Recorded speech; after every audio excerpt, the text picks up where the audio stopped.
तो देखिए WH word कितने लिखे कल अपन ने,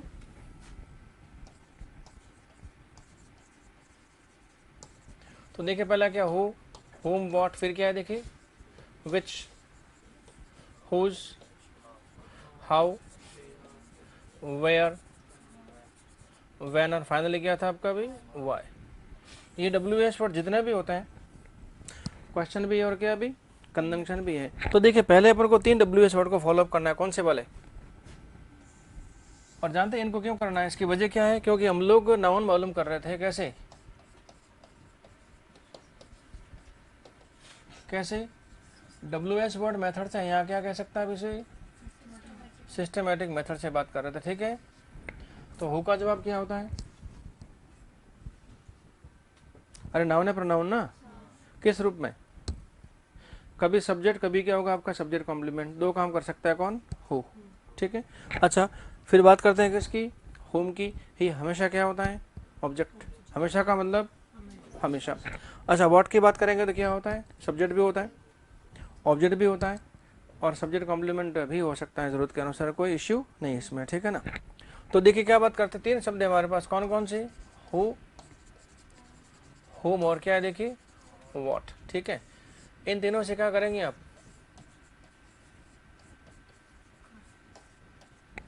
इन तीनों से क्वेश्चन पुटअप करेंगे, क्या पूछेंगे। तो देखिए पुटअप करना का मीनिंग क्या हुआ, किसी चीज को रखना, तो अभी क्या रख रहे हैं अपन, अरे क्वेश्चन, ठीक है, प्रश्न पूछ रहे हैं। और जब क्वेश्चन पुटअप करेंगे तो क्या होगा, कुछ तो मिलेगा ना, क्या मिलेगा इसका, आंसर नहीं, आंसर, W कैसा है यहाँ पे थोड़ा सा वो साइलेंट वाला है, ठीक है ना। और बताइए इनका आंसर क्या होगा, तो इन तीनों का आंसर होगा नाउन या फिर प्रोनाउन। तो अभी प्रोनाउन की तो बात नहीं कर रहे हैं, तो इसका आंसर क्या ढूंढते फिलहाल, नाउन के रूप में। तो क्या होगा, इसका आंसर क्या होगा देखिए नाउन होगा, ठीक है। कॉपी करें और फिर नोट बनाएंगे, तो इसका नोट बना के लिख लीजिए। तो लेकिन इन तीनों WH वर्ड का आंसर, इन तीनों WH वर्ड का आंसर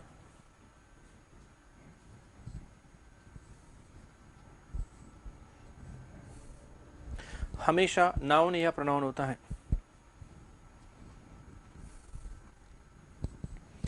इन तीनों WH वर्ड का आंसर हमेशा नाउन या प्रोनाउन होता है, ठीक है। और अभी अपना फोकस किस पे होगा, सिर्फ नाउन पे होगा। अब नाउन के रूप में क्या हो सकता है, कभी सब्जेक्ट कभी ऑब्जेक्ट, कभी क्या हो सकता है आपका सब्जेक्ट कॉम्प्लीमेंट, जैसी इसकी पोजीशन, ठीक बात है। अब पहले क्या करते हैं, इनसे अपन क्वेश्चन पुटअप करते हैं, फिर क्या करेंगे, इनसे क्वेश्चन पुटअप करवाएंगे, सॉरी क्या कंजंक्शन बनवाएंगे, ठीक है। तो अब लिखिए एक नोट और करके, देखिए जितने भी WH वर्ड्स होते हैं, देखिए जितने भी WH वर्ड्स होते हैं,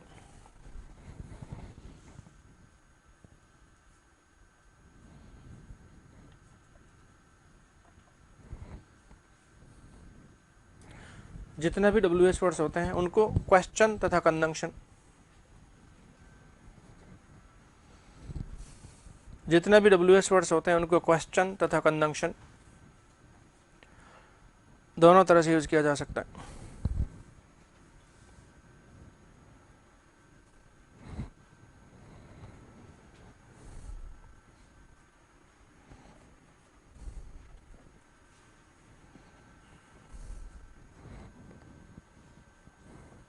ठीक है, जैसे अब देखें इनमें क्या करेंगे, वन बाय वन डिस्कस करते हैं इनको। तो पहले किसकी बात करते हैं, एक बार हु की।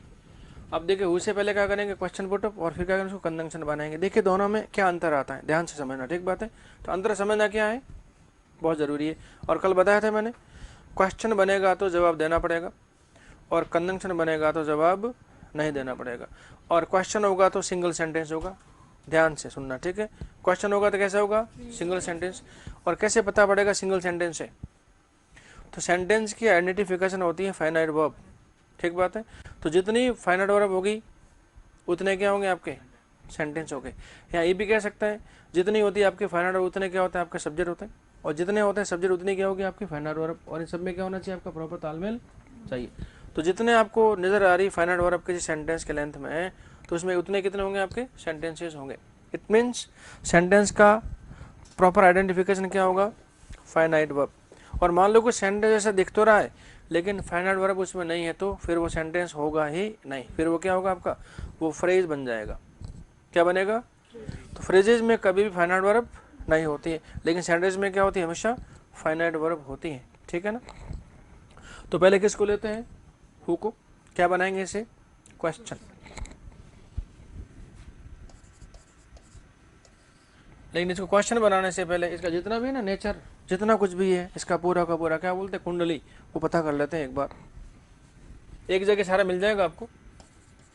तो देखिए हु का पहला मीनिंग क्या होता है,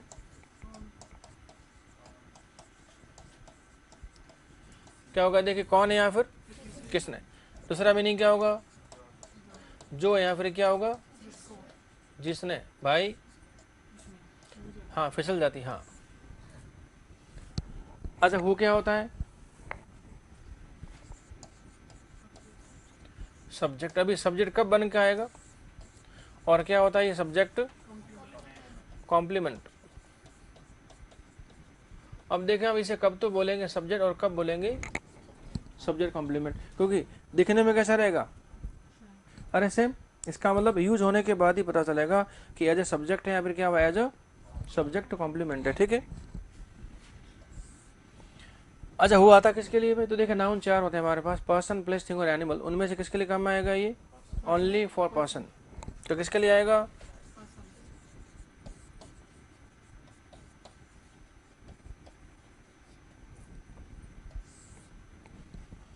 अच्छा ये कैसा होता है, सिंगुलर की प्लूरल। हाँ इसका दोनों तरह से काम में आ सकता है, सिंगुलर भी और प्लूरल भी। इसका मतलब क्या हुआ, इसका अपना को नंबर नहीं होता, तो क्या होता है, that is no number. Number से मतलब, हाँ वचन, वचन से मतलब सिंगुलर प्लूरल वो वाला नहीं है, 7 वचन, ठीक है ना, वो अलग है। हाँ, उनका अपना अलग मायना है। अच्छा कैसा होता है, मेल की फीमेल, अरे कॉमन है। इसका अपना जेंडर भी नहीं होता, ठीक है ना, नो जेंडर। बताओ क्या होता है, क्वेश्चन की कंजंक्शन, बहुत। क्वेश्चन है और साथ साथ में क्या बनता है, ये कंजंक्शन भी बन जाएगा। तो देखिए सारी की सारी कुंडली किसकी, एक छोटे से प्राणी की, जो कि आपका हो है। साथ साथ में कॉपी करते रहे। अच्छा देखिए हु का मीनिंग जब निकलेगा कौन या फिर किसने, तो क्या होगा, क्वेश्चन की कंजंक्शन। कैसे पता चला, फिर कल जो किया था उसका क्या हुआ, कल जो मैंने कहा था कि इसका मीनिंग चेंज होना जरूरी नहीं है। इसका मतलब कौन किसने से क्वेश्चन भी हो सकता है और कंजंक्शन भी हो सकता है। कौन किसने से आंसर देना तो क्या बनेगा, क्वेश्चन, और आंसर देना ही नहीं है तो अरे भाई कंजंक्शन हो जाएगा। इसका मतलब क्या हुआ, ये क्वेश्चन भी हो सकता है और कंजंक्शन भी हो सकता है, और जो जिसने है तो फिर क्वेश्चन हो ही नहीं सकता। क्या होगा, ये सिंपली कंजंक्शन होगा।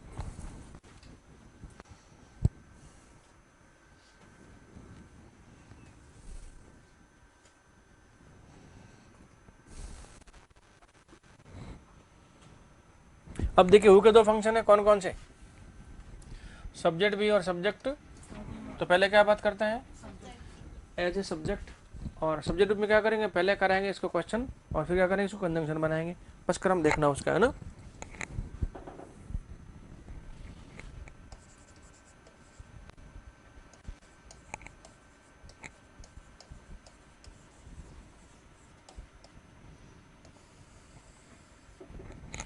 क्या करेंगे, देखो हु एज अ सब्जेक्ट, और क्या करेंगे सब्जेक्ट में इसको,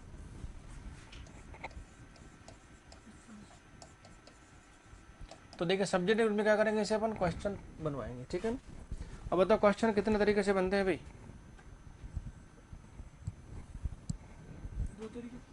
क्वेश्चन 3 तरीके से बनता है आपका। ठीक बात, एक बनता है हेल्पिंग वर्ब से, वाक्य शुरू करता है। एक बनता है WH वर्ड से, वाक्य शुरू करता है। एक होता है सेंटेंस के एंड में क्वेश्चन, जिसे क्या बोलते हैं, हाँ टैग क्वेश्चन जिसे बोलते हैं। ठीक बात है। तो 3 तरह से बनते हैं, 2 तो शुरू करते हैं और एक क्या करता है, सेंटेंस को एंड करता है ना, जिसे क्या बोलते हैं, वाक्यांत प्रश्न बोलते हैं जिसे। ठीक बात है। तो हेल्पिंग वर्ब से पूछने का मतलब क्या होगा, आंसर आपका यस या फिर किस में होगा, आपका नो में होगा। और WH वर्ड होने का मतलब फिर यस नो में आंसर नहीं, किस में होगा आपका पूरा जवाब देना पड़ेगा कंप्लीट, तब जाके बात क्या होगी आपकी पूरी होगी। ठीक बात है। तो अभी किसकी बात कर रहे हैं अपन, WH वर्ड से क्वेश्चन की बात कर रहे हैं। ठीक है, तो सेंटेंस शुरू कैसे होगा फिर, तो इंटरोगेटिव सेंटेंस जब होगा तो वाकई यहाँ तो शुरू कैसे होगा हेल्पिंग वर्ब से, यहाँ कैसे होगा आपका WH वर्ड से होगा। तो हेल्पिंग की बात करने रहे हैं अभी, तो वाकई शुरू कैसे होगा आपका WH वर्ड क्या है अपने पास हु। तो देखिए इसका स्ट्रक्चर क्या बनेगा। अच्छा हु क्या है, क्या माना है इसे, सब्जेक्ट। और सब्जेक्ट क्या मांगता है अपने बात, अरे सब्जेक्ट मांगता है फाइनाइट वर्ब। ठीक है, वर्ब में कितना शब्द हो सकते हैं, एक भी हो सकते हैं, दो हो सकते हैं, तीन हो सकते, कितने हो सकते हैं, लेकिन सब्जेक्ट के बाद जो शब्द दिखेगा वो कैसा होगा आपका, हमेशा फाइनाइट वर्ब होना जरूरी है। ऐसा नहीं है तो अरे तकलीफ हो जाए, क्या लेगा फिर, वर्ब लेगा अपने साथ में, क्या हुआ, लेकिन वर्ब कौन सी होगी आपकी, फाइनाइट वर्ब का होना जरूरी है। उसमें भी क्या होगी फाइनाइट में भी, तो फाइनाइट वर्ब दो तरह की होती है अपने पास, कौन कौन सी, मेन वर्ब और हेल्पिंग वर्ब होती है। ट्रांसिटिव इंट्रांसिटिव वो ऑब्जेक्ट की नीड के अनुसार होता है। ठीक है ना, उसका फाइनाइट से मतलब नहीं होता है।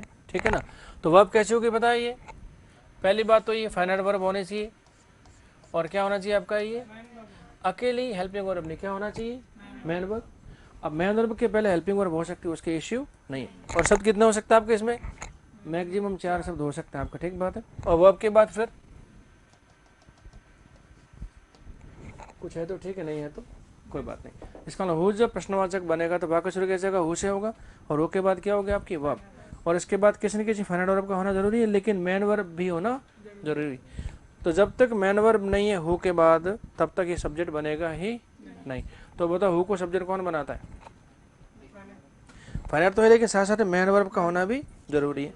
अब वर्ब में शब्द एक भी हो सकता है, दो भी हो सकते हैं, तीन भी हो सकते हैं, और मैक्सिमम 4 शब्द भी हो सकते हैं। ठीक बात है। तो अब देखो सेंटेंस, यहीं से पता चलेगा आपका हु क्या है, सब्जेक्ट है। ठीक बात है।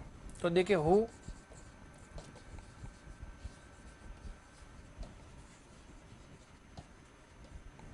क्या लेगा, देखा हु टीचेस यू। ठीक बात है। अब साथ साथ कॉपी करते ना, कोई दिक्कत नहीं है, और समझते भी रहे।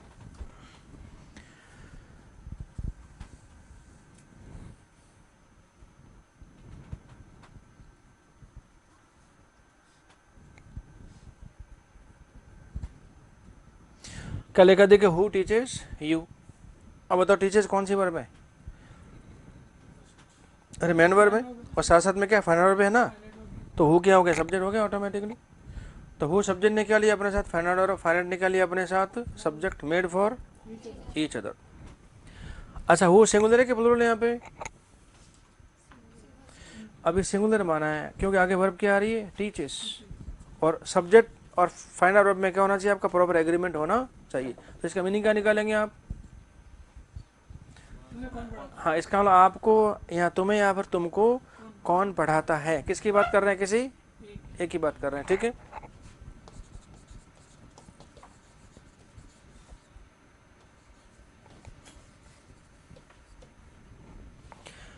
फिर क्या लिखा देखिए हु टीच यू। अब हु कैसा है यहाँ पे, प्लूरल, जानते क्यों, क्योंकि आगे वर्ब कैसी है, अरे टीच कैसी वर्ब होती है, प्लूरल है। तो सब्जेक्ट मिला, और ये वर्ब कैसी पता है, फर्स्ट अभी फाइनाइट वर्ब है। ठीक है, और फर्स्ट फाइनाइट नहीं होती तो फिर ये हु के साथ नहीं आती, और फर्स्ट ऑफ दोनों हो सकती है फाइनाइट और फर्स्ट यदि आपकी नॉन फाइनाइट होती है तो फिर वो सब्जेक्ट के साथ नहीं आती, कहीं और इस्तेमाल होती है। ठीक है, तभी क्या फाइनाइट है, इसका सब्जेक्ट क्या हो गया आपका हु। अब हु कैसा हो गया आपका प्लूरल, तो मीनिंग क्या निकलेगा इसका, आपको कौन पढ़ाते हैं, क्या बनेगा इसका मीनिंग, आपको कौन पढ़ाता है, नहीं आपको कौन पढ़ाता, नेजल, आपको कौन पढ़ाते हैं, क्या होगा, है नहीं, है कैसा होता है प्लूरल, और है कैसा होता है,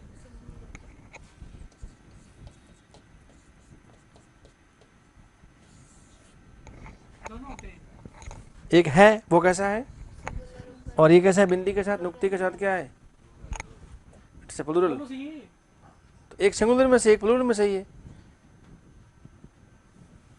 अपनी हिंदी तो ज़्यादा अच्छी है ना इंग्लिश की बजाय, तो आपने लिखा तो क्या, अब आज से सीख लो कि दोनों नहीं लिखने, जरूरत के अनुसार लिखना है। ठीक है ना, है क्या होता है सिंगुलर, और है क्या होता है प्लूरल होता है। ठीक है, कोई नहीं।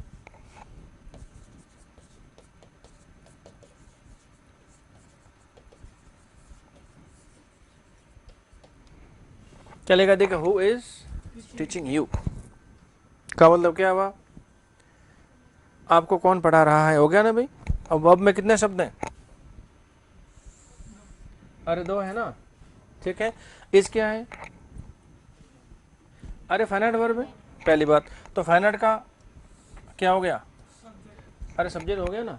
और सब्जेक्ट क्यों हो रहा है, क्योंकि मेन वर्ब आ रही है, क्योंकि जब तक मेन वर्ब नहीं आएगी इसके साथ तब तक वो सब्जेक्ट बन सकता ही नहीं, ठीक बात है। तो अभी वर्ब में दो शब्द है अपने पास, कौन सा, इज और टीचिंग। इज कैसी वर्ब है आपकी, फाइनाइट, और टीचिंग कैसी है, नॉन फाइनाइट वर्ब है जो मेन वर्ब है आपकी, ठीक बात है। और तीन मेन वर्ब कैसी होती है, अरे नॉन फाइनाइट होती है भाई, थर्ड फोर्थ और फिफ्थ।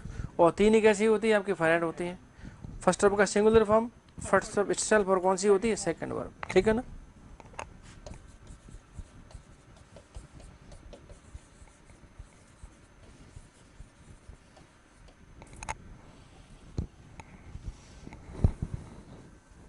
फिर क्या लिखा, हु विल टीच यू, आपको कौन पढ़ाएगा। कितने शब्द हैं यहाँ पे, दो है। ये सब्जेक्ट बना हो किसकी वजह से, ये मेन वर्ब की वजह से, और फाइनाइट वर्ब आपका आना जरूरी है ही। कितने शब्द हैं यहाँ पर भी, दो शब्द हैं। अच्छा यहाँ जो यू लिख रहे क्या सब्जेक्ट है कि ऑब्जेक्ट है, तो देखिए यू सब्जेक्ट भी होता है, यू ऑब्जेक्ट भी होता है। और अब सुन लीजिए, किसी भी मेन वर्ब के बाद आने वाला वर्ड कभी सब्जेक्टिव केस में होता ही नहीं है, जब भी होगा क्या होगा, ये ऑब्जेक्ट ही होगा। लेकिन यू दोनों में दिखता कैसा है, तो एक जैसा दिखने से कोई फर्क नहीं पड़ता है, ये डिसाइड करेगी पोजीशन कि उसका फंक्शन क्या है, ठीक बात है।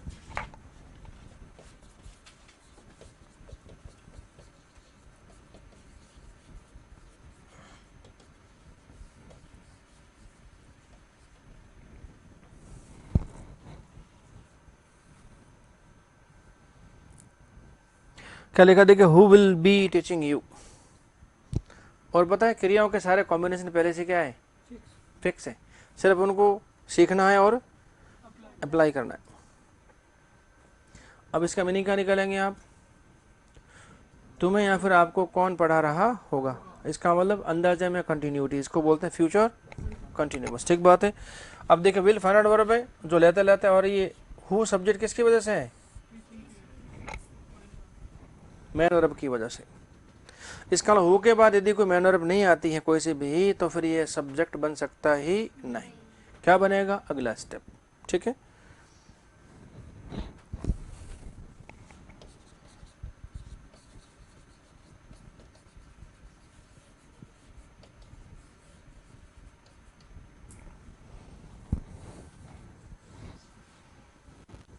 क्या लिखा, हु हैज टॉट यू।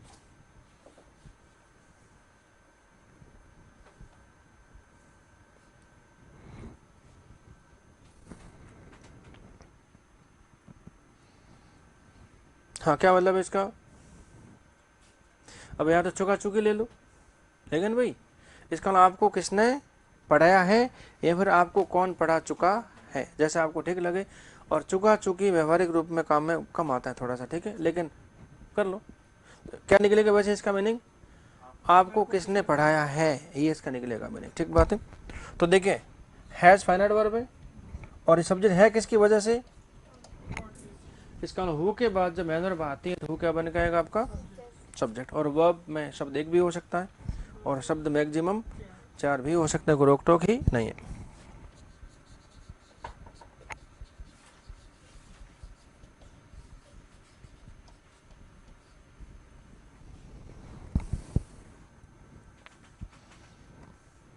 हाँ जी क्या लिखा है, हु टॉट यू।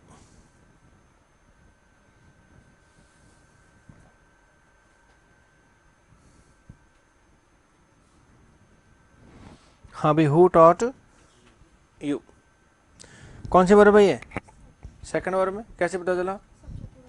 हाँ इसका और थर्ड तो हो ही नहीं सकती हो कि सब्जेक्ट के बाद अगले थर्ड यूज हो सकती ही नहीं, तो फिर क्या हुआ, ये सेकंड वर्ब है, सब्जेक्ट है। क्या निकलेगा इसका मीनिंग, आपको किसने पढ़ाया।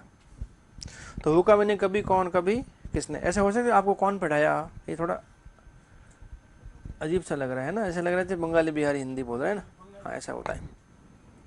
तो यहाँ तक कोई इश्यू, ये बनेगा आपका हु का सब्जेक्ट इंटरोगेटिव सेंटेंस, इसके अलावा आपका इसका ऑप्शन ही नहीं। ठीक बात है। अब क्या करेंगे, इस हु को सब्जेक्ट के रूप में क्या करें, कंजंक्शन बनाएंगे जहां आपको जवाब देने की आवश्यकता नहीं होगी। ठीक है, तो ये सारी बातें मिटा देता हूं मैं, ये वाली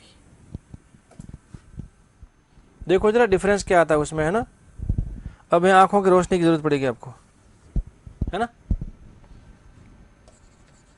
और इसलिए नहीं मिटा रखो कि आप कंपैरेटिव स्टडी करेंगे तो बात जल्दी पकड़ में आएगी। ठीक है ना। हु किस रूप में, एज ए सब्जेक्ट ही है, और क्या है ये,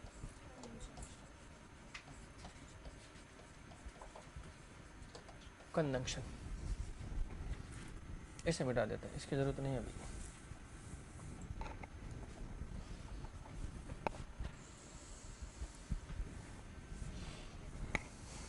तो थोड़ा आपसे पूछ लेता हूँ एक बार, कोई दिक्कत थोड़ी है भाई, को ऑब्जेक्शन बता देना कि मत पूछो सर आप, है ना। अच्छा, WH वर्ड जब क्वेश्चन होता है तो कहाँ मिलेगा आपको, in the beginning of the sentence. ठीक बात है। और कोई भी WH वर्ड दी कंजंक्शन है तो कहाँ मिलेगा, ये नहीं देख लो, मतलब पूछ रहा हूँ आपसे भाई। WH वर्ड यदि आपका कंजंक्शन बनता है तो इसकी पोजीशन क्या होगी, इन बिटवीन द सेंटेंस और in the beginning of the sentence, है ये कहीं भी हो सकता है जरूरत के अनुसार, कोई रोक टोक ही नहीं। लेकिन नॉर्मली कहाँ मिलेगा आपको, तो अभी भी एक नॉर्मल स्थिति लेकर चलते हैं, कहाँ मिलेगा आपको, सेंटेंस के बीच में मिलेगा आपको, इन बिटवीन कहीं ना कहीं, बिटवीन नहीं इन बिटवीन कहीं ना कहीं बीच में आपको मिल जाएगा। तो इसका WH वर्ड क्या बनेगा आपका, कंजंक्शन तो कहाँ मिलेगा आपको, सेंटेंस के बीच में। अभी लेके चलते हैं, आगे जाके जाएंगे थोड़ा एडवांस स्टेज में तो बदलते रहेंगे हम लोग, वो सब हमारे हाथ में है। ठीक है ना। अच्छा, अब इसका बनेगा स्ट्रक्चर बनेगा ना, तो बताओ कितने वाक्य होंगे यहाँ पे, 2। अरे होंगे कि नहीं, तभी तो कंजंक्शन बनेगा भाई। तो कंजंक्शन का आना कब प्रासंगिक है, सब 2 सेंटेंस होंगे। और 2 सेंटेंस की पहचान कैसे करेंगे, नहीं 2 फाइनाइट वर्ब से। अरे फाइनाइट वर्ब डिसाइड करेगी आपका वो सेंटेंस है भी कि नहीं है। तो ये कहाँ आएगा आपका, सेंटेंस बीच में आएगा ना भाई, इसका इसके पहले एक सेंटेंस आपको पहले देना पड़ेगा। तो पहला वाक्य शुरू कैसे होगा आपका, पहला वाक्य, अरे सब्जेक्ट से होगा कि नहीं भाई। इसके बाद क्या होगी, वर्ब होगी। और वर्ब फाइनाइट तो जरूरी है ही, बाकी कोई से भी हो सकते हैं भाई। सब्जेक्ट आने के बाद फाइनाइट वर्ब का होना क्या है, जरूरी है। बाकी शब्द 1 हो सकता है, 2 हो सकते हैं, 3 हो सकते हैं, 4 हो सकते हैं, इसमें कोई रोक टोक ही नहीं है। अच्छा, इस वर्ब के बाद क्या होगा फिर, कुछ भी। अरे बाबा ये वर्ब मोनो ट्रांसिटिव हो सकती है, डाई ट्रांसिटिव हो सकती है, कॉम्प्लेक्स ट्रांसिटिव हो सकती है, इंट्रांसिटिव हो सकती है, या कभी कभी अकेली बी वर्ब भी हो सकती है, जरूरत के अनुसार कोई रोक टोक ही नहीं। बट फाइनाइट होना जरूरी क्योंकि सब्जेक्ट आया है। ठीक बात है। अब वाक्य लिंक किसे करेंगे आप, अरे हमारे पास हुई तो है, तो वाक्य लिंक किसे करेंगे, हु से। अब हु क्या बना, अब देखिए हु WH वर्ड तो ये है पक्का, अरे है ना, ये लिखने की मेरे ख्याल से जरूरत नहीं है। लेकिन अब क्या काम करेगा ये, अब पहला काम क्या करेगा, कंजंक्शन है। ठीक बात है, क्योंकि वाक्य क्या कर रहा है, लिंक कर रहा है। लेकिन कंजंक्शन किस रूप में, ये तो WH वर्ड जो हुए अपना नेचर नहीं छोड़ेगा, ये सब्जेक्ट तो है ही, WH वर्ड भी है, लेकिन क्या बन रहा है अभी, ये कंजंक्शन क्यों बन रहा है, क्योंकि 2 वाक्यों क्या कर रहा है, ये लिंक कर रहा है। तो क्या होगा, ये तो कंजंक्शन तो है, लेकिन साथ साथ में क्या अभी ये सब्जेक्ट है। क्यों अपन इसको सब्जेक्ट ही क्या कर रहे हैं, अरे मान रहे हैं। ठीक है। और सब्जेक्ट के बाद क्या आता भाई साहब, तो सब्जेक्ट के बाद तो फाइनाइट वर्ब का होना क्या है, जरूरी है। और वो सब्जेक्ट बनेगा कब, जब उसमें कोई न कोई मेन वर्ब होगी, उसके बगैर संभव नहीं है। तो इसके बाद क्या होगा आपका वर्ब, और वर्ब के बाद कुछ है तो ठीक है, नहीं है तो कोई बात नहीं। इसका मतलब ये वर्ब कैसे होगी आपकी, फाइनाइट, और क्या होना चाहिए यहाँ पे, मेन वर्ब। ठीक है। अब इन दोनों में आप अंतर देख लीजिए, क्या कुछ अंतर आया या नहीं आया। आप देखिए इसमें वर्ड क्रम और इसमें वर्ड क्रम सेम है कि डिफरेंट है, और एक जैसे वर्ड क्रम है, बस फर्क इतना सा है कि एक वाक्य पहले आ गया, और तो क्या बना ये कंजंक्शन। तो कुछ भी अंतर नहीं आया। इसका मतलब हु जब सब्जेक्ट बनता है और हु जब सब्जेक्ट कंजंक्शन बनता है तो इसके स्ट्रक्चर में कोई फर्क ही नहीं पड़ता। क्यों नहीं पड़ता, क्योंकि सब्जेक्ट क्या मांगता है अपने बाद, फाइनाइट वर्ब।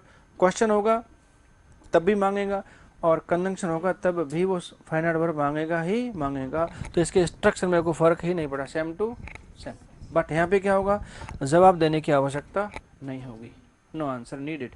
वजह क्या है, अरे कंजंक्शन है, ठीक बात है। तो वाक्य लिखें जरा।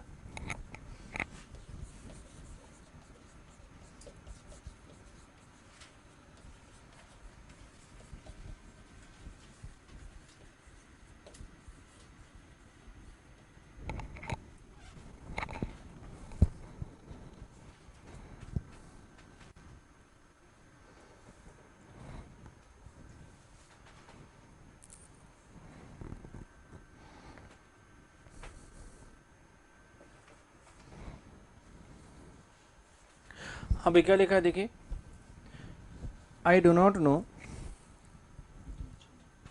Who teaches you. अब बताओ दो वाक्य है कि नहीं इनमें, अरे दो वाक्य है कि नहीं भाई, कौन कौन से दो वाक्य है, इसका दो वाक्य इसलिए क्योंकि दो फाइनाइट वर्ब है आपके पास, कौन कौन सी,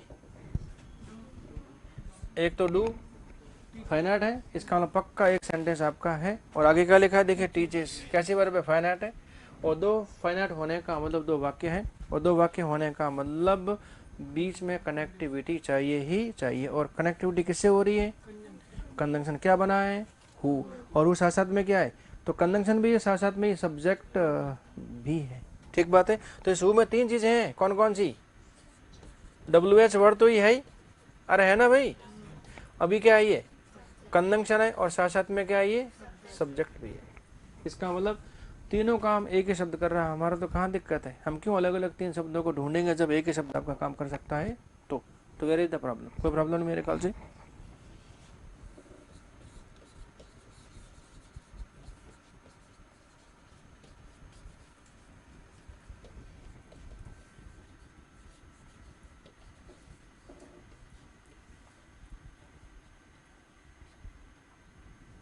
थोड़ा सा एडवांस स्टेज का सेंटेंस ही ध्यान देना जरा।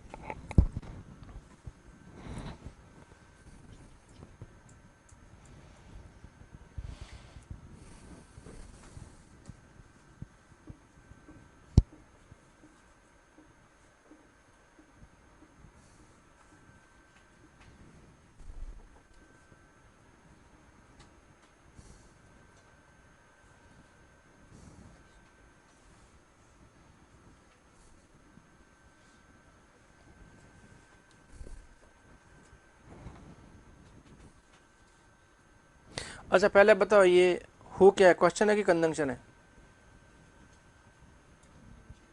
कंजंक्शन है। सेंटेंस के बीच में WH वर्ड आने का मतलब क्या है, अरे कंजंक्शन है, ठीक बात है। लेकिन सेंटेंस क्या क्वेश्चन है कि क्या है, ये क्वेश्चन है, किसकी वजह से, हु की वजह से कुछ और है। देखो भाई साहब सुन लीजिए अभी एक बार, ब्रिज मोहन जी हैं, ब्रिज के लाला, क्वेश्चन मार्क लगाने से प्रश्नवाचक नहीं बना करते, प्रश्नवाचक लगता है वर्ड्स ऑर्डर की वजह से।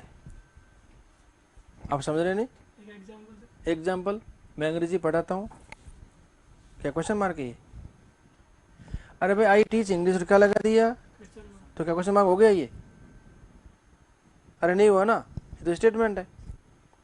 क्वेश्चन बनने के लिए या तो हेल्पिंग वर्ब से या फिर तो वाक्य शुरू कैसे हो रहा है, तो ये जो क्वेश्चन मार्क है किसकी वजह से है, ये इस क्वेश्चन मार्क की वजह से ये नहीं है, इसकी वजह से वो है, ठीक बात है। तो इसका आंसर क्या होगा आपका, हाँ इसका आंसर आपका होगा यस या नो, आंसर किसका होगा, इस डू से निकलेगा आंसर, ना कि हु। तो हु जब कंजंक्शन है तो इसका आपका जवाब देना है नहीं, जवाब किसका देना है फिर, इसका देना है। तो इस पूरे वाक्य का हिंदी में क्या निकलेगा, क्या आप जानते हो या क्या आपको पता है उसे कौन पढ़ा रहा है। अब यहाँ तो बोलेंगे यस, यहाँ क्या बोलेंगे आप, नो, हु का आंसर आपको नहीं देना है। तो क्या बना आपका कंजंक्शन होगा ना, क्या दिक्कत है इसके अंदर, ठीक।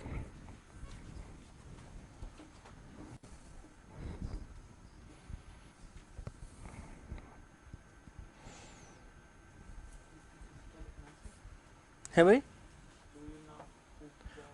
हाँ डू यू नो हु वही है जो ये ऊपर है सारा वो का वही, WH वर्ड है, कंजंक्शन है, और क्या है ये, अरे सब्जेक्ट है। और हु जब सब्जेक्ट बनेगा तो इसके बाद किसी न किसी मैन वर्ब का होना जरूरी है, उसके बगैर हु सब्जेक्ट बनता ही नहीं है। डिफरेंस समझ में आएगा आपके इसमें। अकेला सेंटेंस है तो क्या होगा आपका, क्वेश्चन, और एक ही सेंटेंस किसी और वाक्य के साथ जुड़ गया तो क्या बन जाएगा, ये हु कंजंक्शन बन जाएगा। तो हु को कंजंक्शन बनाने के लिए आपको इसके पहले क्या करना पड़ेगा, सेंटेंस देना पड़ेगा। और सेंटेंस कौन सा दिया है हमें बताएं, आई डो नॉट नो, और यहाँ क्या दे दिया है, डू यू नो। ठीक है, और सेंटेंस बना क्यों है, क्योंकि इसमें क्या अपने पास फाइनाइट वर्ब है, और फाइनाइट वर्ब नहीं होती तो सेंटेंस बनता ही नहीं। ठीक है, यहाँ तक ठीक है मामला, आगे बढ़ सकते हैं। अब क्या करेंगे, हु को सब्जेक्ट कॉम्प्लीमेंट बनाएंगे। ठीक बात है, कैसे बनेगा समझ लीजिए जरा इसको, इसे मिटा दो आप। मतलब आपकी सोच में क्लैरिटी होना जरूरी है। ठीक है, मेरे तो सारे कॉन्सेप्ट क्या हैं, मतलब मेरी लाइन तो एक ये है कि मुझे मेरी इंग्लिश टीचिंग में इतना भरोसा है कि, मतलब मुझे मेरी इंग्लिश टीचिंग में इतना भरोसा है कि जो मुझे छोड़ के जाएगा वो निश्चित रूप से पछताएगा। जो भी हो, ये मेरी बात कर रहा हूँ मैं। मुझे मेरी इंग्लिश टीचिंग पर इतना भरोसा है कि जो मुझे छोड़ के जाएगा और उसे पता चलेगा कि सामने से अंग्रेजी पढ़ाते हैं और छोड़ के गया है तो क्या करेगा, निश्चित रूप से पछताएगा। और पछताएगा कब, रिजल्ट आने के बाद। ऐसा नहीं कि सिलेक्शन सिर्फ मैं देता हूँ, लेकिन बात किसकी है, इनसाइट, समझ की बात है। ठीक है, तो देख लेना वो। तो आगे बात करें, चलो कर लेता हूँ। अच्छा, वो किस रूप में लेंगे अभी,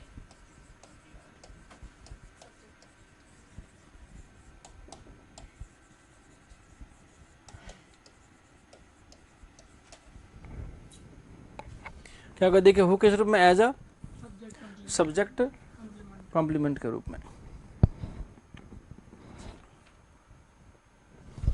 पहले क्या करवाएंगे इससे, कॉम्प्लीमेंट को भी क्या करवाएंगे, पहले प्रश्न पूछवा लेंगे इसे। देख पहला काम तो क्या है इनका, प्राइमरी फंक्शन तो क्वेश्चन पुटअप करना है इनमें। ठीक है ना,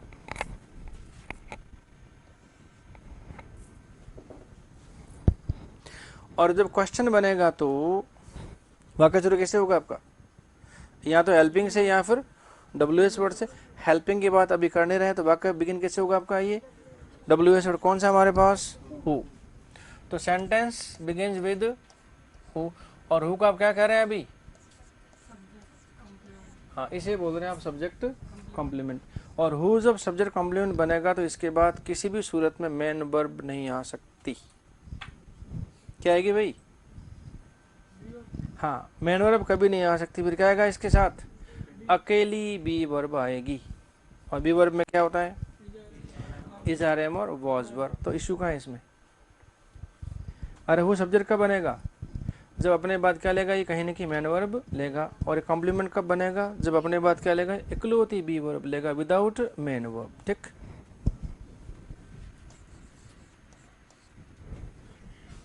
क्या होगा देखिए, हु के साथ क्या हो गया आपका, बी, और बी होते के साथ क्या हुआ ये, अरे सब्जेक्ट कॉम्प्लीमेंट हो गया। और अब क्या चाहिए आपको,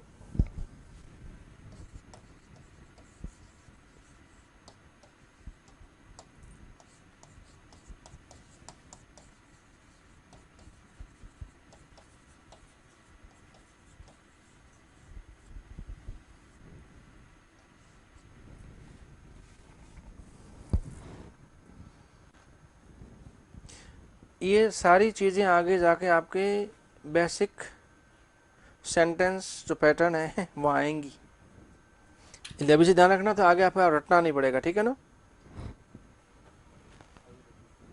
तो क्या लेगा देखिए, हु के बाद क्या हुआ, बी, और बी के बाद क्या हो गया आपका सब्जेक्ट। और आपको पता होना चाहिए खुले दिमाग से कि अकेली बी बारी, बी वर बारी, इसका मतलब क्या हुआ, ऑब्जेक्ट किसी भी रूप में नहीं हो सकता, किसी भी सूरत में नहीं हो सकता, क्योंकि ऑब्जेक्ट आने के लिए क्या चाहिए आपको, अरे ट्रांसिटिव वर्ब चाहिए ना, या मेन वर्ब चाहिए, और क्या चाहिए आपको, प्रेपोजिशन।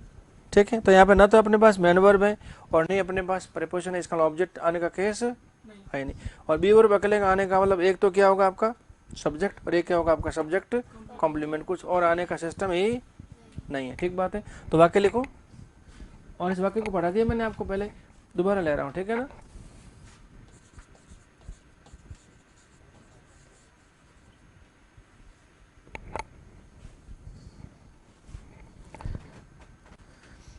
क्या हो गया भाई, हु आर यू।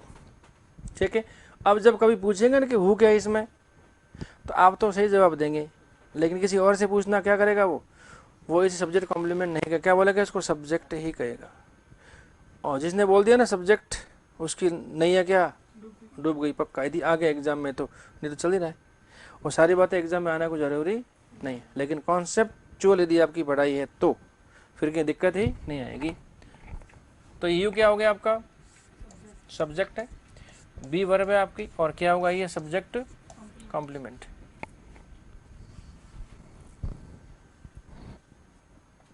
तो इसका आंसर दे सकते हैं कि नहीं भाई, और आंसर दिया भी था, नाम पूछते कि नहीं इस तरह से, ये लिखा था अपन ने, हाँ डिमको डिमका डिम की वाट एवर द केस इज।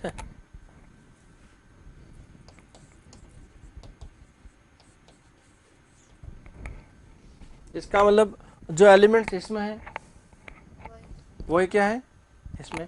अब एग्जाम प्रश्न कैसे बनेगा आपका, ठीक बात है, प्रश्न क्या बना कि हु आर यू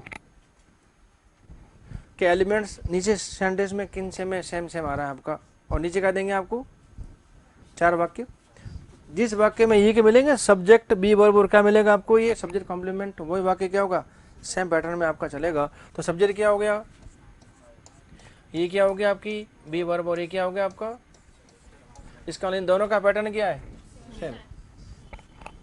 तो एग्जाम में आपके पैटर्न बेस्ड सेंटेंस आएंगे, ठीक है, कि समानता बताइए कौन सा वाला सेम पैटर्न में चल रहा है।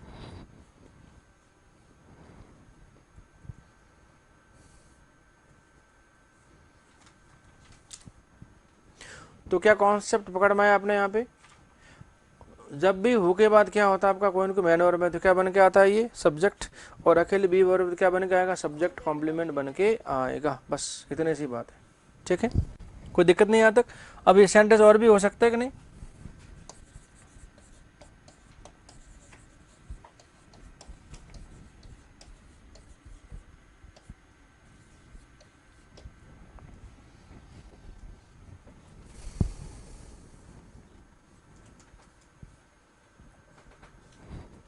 तो क्या बना देखा हु इज शी, और क्या लिखा हु वॉज ही, कुछ भी आ सकता है सेंटेंस में, लेकिन पैटर्न यही रहेगा।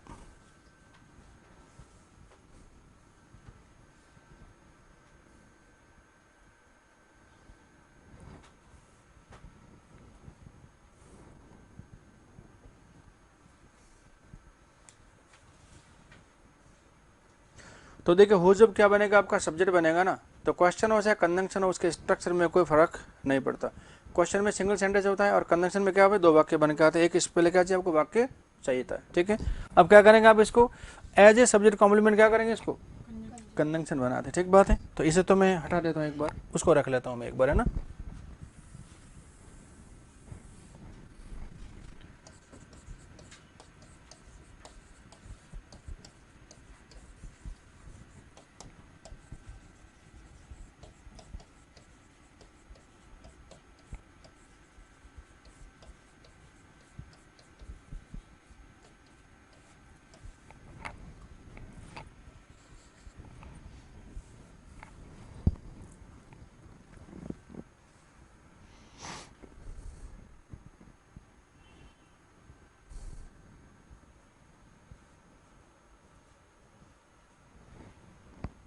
अभी देखिए हु कैसा है, सब्जेक्ट कॉम्प्लीमेंट किस रूप में रहेगा, ये कंजंक्शन।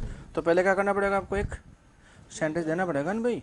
तो क्या होगा देखिए, पहला सेंटेंस किससे शुरू होगा आपका, सब्जेक्ट से, फिर क्या होगा आपका वर्ब, और वर्ब के बाद कुछ है तो ठीक है, नहीं है तो कोई बात नहीं, कुछ भी हो सकता है। अब क्या क्या आ सकता है इसका जिक्र अपने पहले कर लिया है, जो भी फिलहाल चाहिए उसकी बात हो गई। और वाक्य लिंक किसे करेंगे आप, हु से, और हु क्या है कंजंक्शन तो है, और किस रूप में कंजंक्शन है ये, सब्जेक्ट कॉम्प्लीमेंट के रूप में, ठीक बात है। और सब्जेक्ट कॉम्प्लीमेंट के बाद आपकी वर्ब तो आ ही नहीं सकती, अरे वर्ब आती भाई साहब सब्जेक्ट के बाद। तो आपने हु के बाद क्या ली थी, आपने वर्ब ली थी कि नहीं भाई, क्यों ली थी, क्योंकि हु खुद क्या होता है सब्जेक्ट है, लेकिन अभी क्या है ये, और कॉम्प्लीमेंट के बाद आपका वर्ब नहीं आ सकती, क्या देना पड़ेगा फिर। और वैसे भी मोटे रूप में आप देखो तो नॉर्मली कंजंक्शन के बाद क्या आता है आपका सब्जेक्ट आता है, क्या आता है भाई, और सब्जेक्ट क्यों आता है, क्योंकि आपका अगला वाक्य क्या होता है आपका शुरू होता है किसके बाद, कंजंक्शन के बाद। लेकिन प्रॉब्लम ये है कि हु कंजंक्शन भी है और साथ साथ में क्या है, सब्जेक्ट भी होता है कि नहीं भाई, तो वहाँ पे आपको अलग सब्जेक्ट की आवश्यकता नहीं पड़ती है।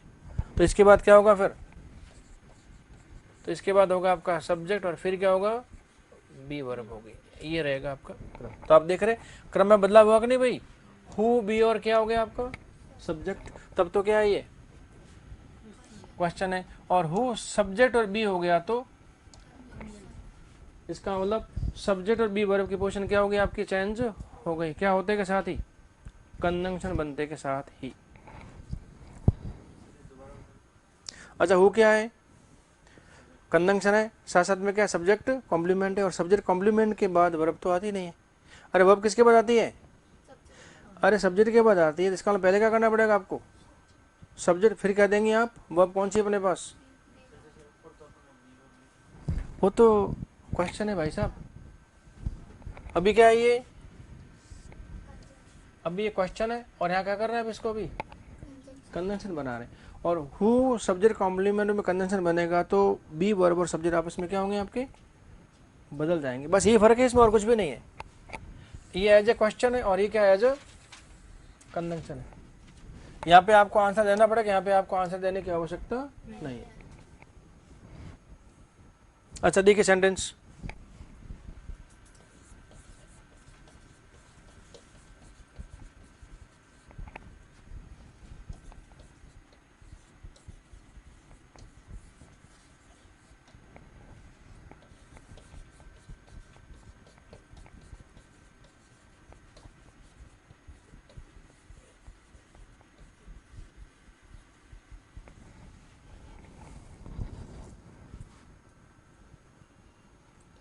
अब देखिए दो वाक्य आपको दे दिए और आपसे बोल दे कौन सा वाला वाक्य सही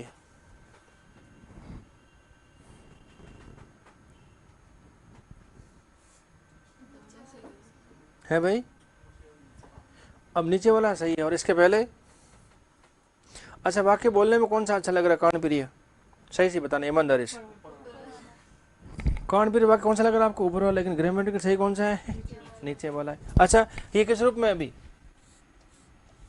अरे ये तो क्वेश्चन फॉर्मेट में भाई, और WS वर्ड एक बार में एक ही काम कर सकता है, यहाँ तो इसे क्वेश्चन पूछवा लो या कंजंक्शन रूप में यूज करवा लो, तो अभी क्या बनेगा, ये क्वेश्चन तो हो ही नहीं सकता ना, क्यों, क्योंकि सेंटेंस के बीच में आ रहा है, और WS वर्ड सेंटेंस के बीच में आने का मतलब क्या होगा, कंजंक्शन होगा कि नहीं भाई, तो ये तो मामला क्या हो गया, गलत हो गया, और ये क्या हो गया आपका सही हो गया। वो अलग बात है कि ये सुनने में कैसा लग रहा है, अटपटा लग रहा है, ठीक बात है, और जो अटपटा लग रहा है वही क्या है, ग्रामेटिकली सही है, होता है ऐसा, कोई दिक्कत नहीं।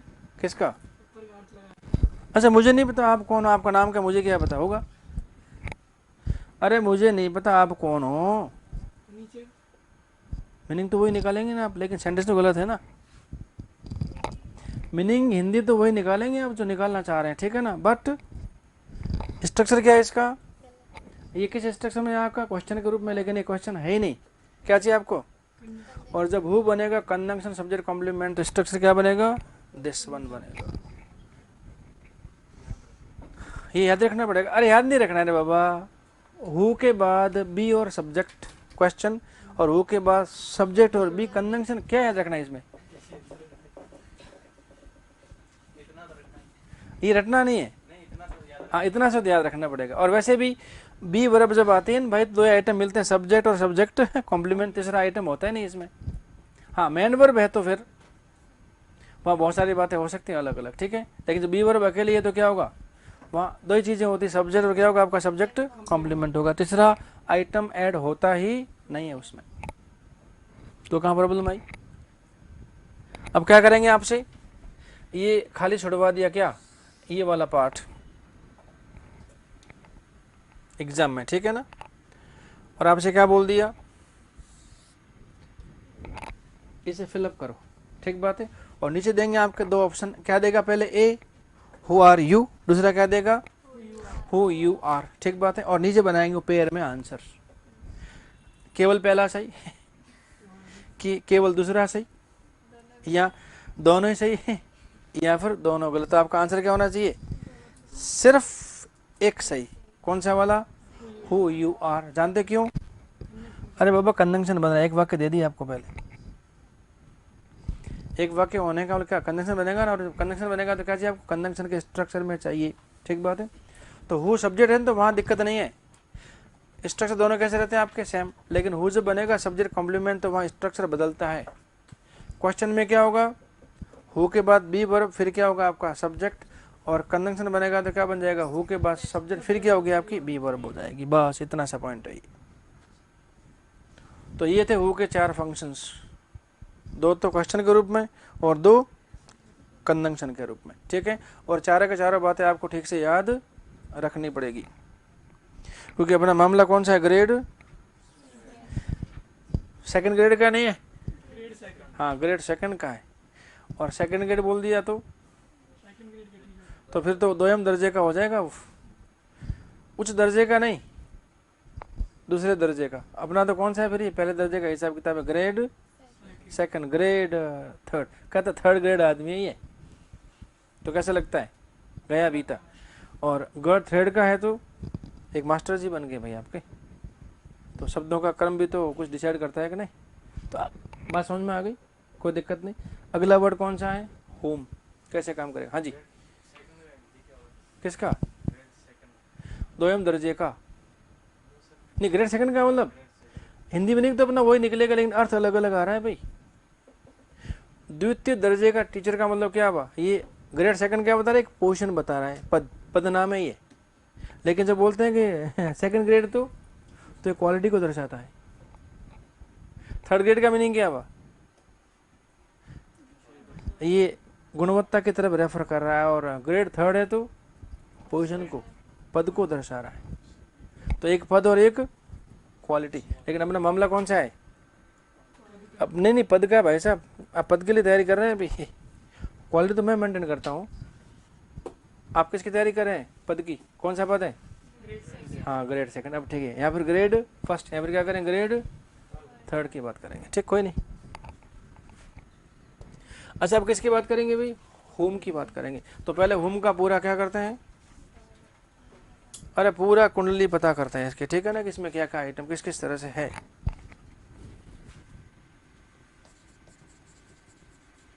अच्छा, होम का पहला मीनिंग नहीं बताओगे, अच्छा क्या होता है, किसे या फिर किसको। दूसरा मीनिंग क्या होगा, देखिए जिसे या फिर जिसको। अब देखिए होम का मीनिंग जब निकलेगा आपका किसी किसको, तो क्या होगा, ये क्वेश्चन की कंजंक्शन, अरे दोनों ही हो सकता है देवताओं। और जब मीनिंग का निकलेगा जी इसको, क्या होगा, सिर्फ ये फिर कंजंक्शन बन के आएगा।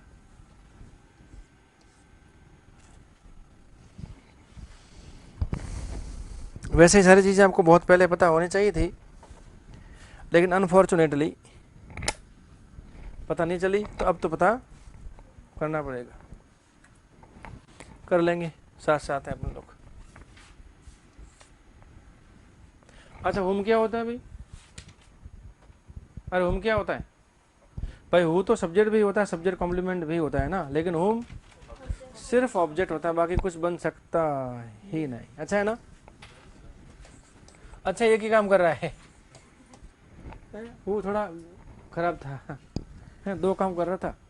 मेन वर्ब के साथ सब्जेक्ट बन जाता है, और बी वर्ब के साथ क्या बन जाता है, सब्जेक्ट कॉम्प्लीमेंट। लेकिन पता तो हमने तब भी कर लिया, क्या हुआ। अच्छा, होम किसके लिए काम आएगा,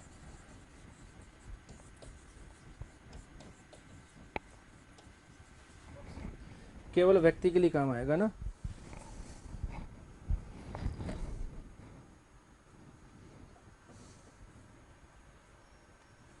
तो देखिए हमारे यहाँ पे से मतलब ग्रेड सेकंड में, और एक जो आप बात करते हैं एसएससी और किसकी, बैंक की, वहाँ होम को लेकर अलग अलग बातें होती है। एसएससी और बैंक में होम का मतलब सिर्फ व्यक्ति, ठीक बात है। लेकिन ग्रेड सेकंड में होम का मतलब नॉन लिविंग भी हो सकता है।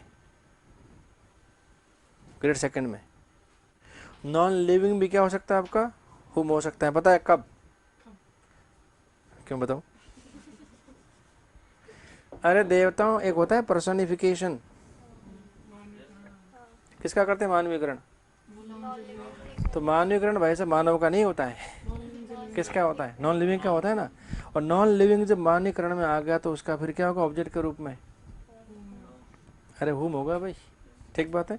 तो नॉन लिविंग को कभी क्या मानते हैं, फीमेल, कभी क्या मानते हैं, मेल। वो क्या बन जाता है आपका, पर्सोनिफिकेशन बन जाता है। तो धरती क्या है, कैसे पता चला, क्योंकि धरती माता है। अरे धरती है माता क्यों है, क्योंकि जब से हुआ ना इसका पर्सोनिफिकेशन तब से क्या है ये, हाँ धरती माता है। तो क्या बोलते हैं, धरती माता की। और वो धरती पिता की तो है, छोड़िए नहीं। अच्छा भारत क्या है, माता है कि माँ है कि मम्मी है, क्या है मतलब, मम्मी नहीं है भाई, माता है, मम्मी है, माँ है, सारे क्या है ये पर्यायवाची है ना। लेकिन पर्यायवाची होने का मतलब एक दूसरे की जगह पे आना कोई जरूरी नहीं, और आ गए तो वैसे अर्थ का अनर्थ हो सकता है, ठीक बात है। तो देखिए माँ, मम्मी, फिर क्या बोलते हैं माता, और कभी कभी बोलते हैं माते, जब ज्यादा ना रेस्पेक्ट क्या बोलते हैं, अरे माते बोलते हैं कि नहीं भाई। तो इन सारे शब्दों के मतलब क्या है भाई, मतलब सेम है लेकिन यूजेज क्या है।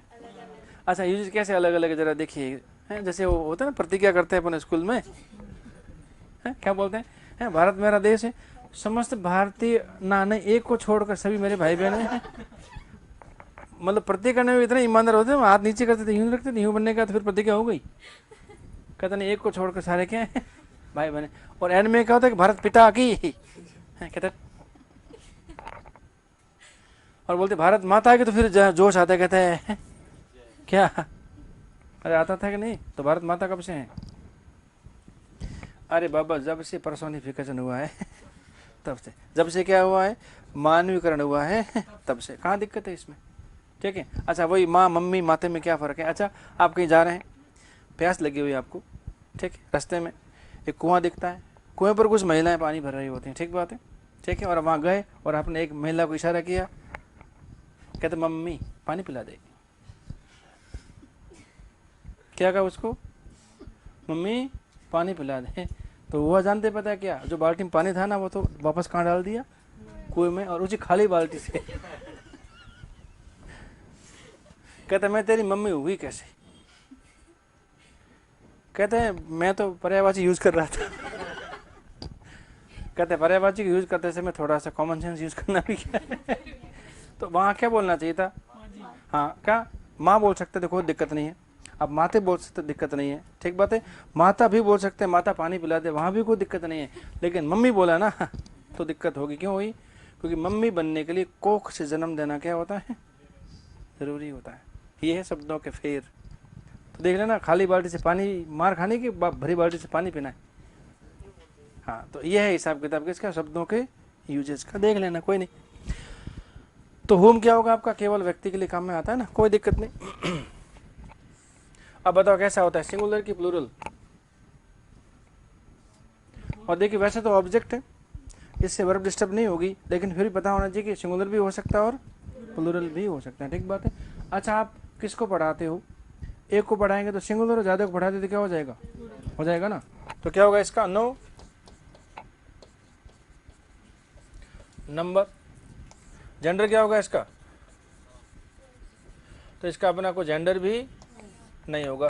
अब बताओ क्वेश्चन की कंजंक्शन, तो प्राइमरी फंक्शन क्या आपका क्वेश्चन है, तो क्या होगा ये क्वेश्चन, और क्या बन जाएगा ये कंजंक्शन बन जाएगा। और ये मामला है कैसा, सिचुएशन का, कि आप किस तरह से इसे यूज करना चाहते हैं।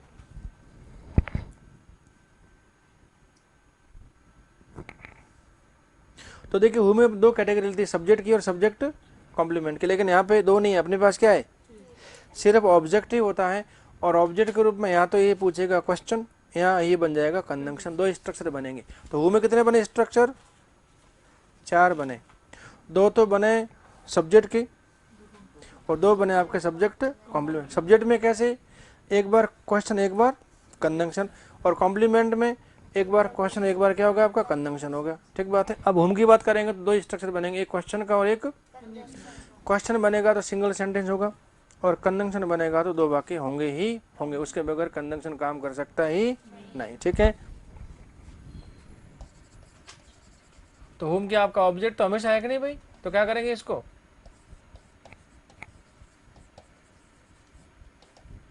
इसे यूज करेंगे कैसे, आप अभी क्वेश्चन के रूप में,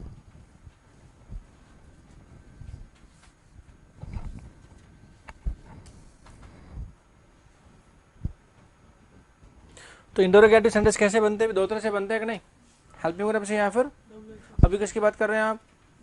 WH वर्ड की बात कर रहे हैं। तो sentence begins with WH word कौन सा है?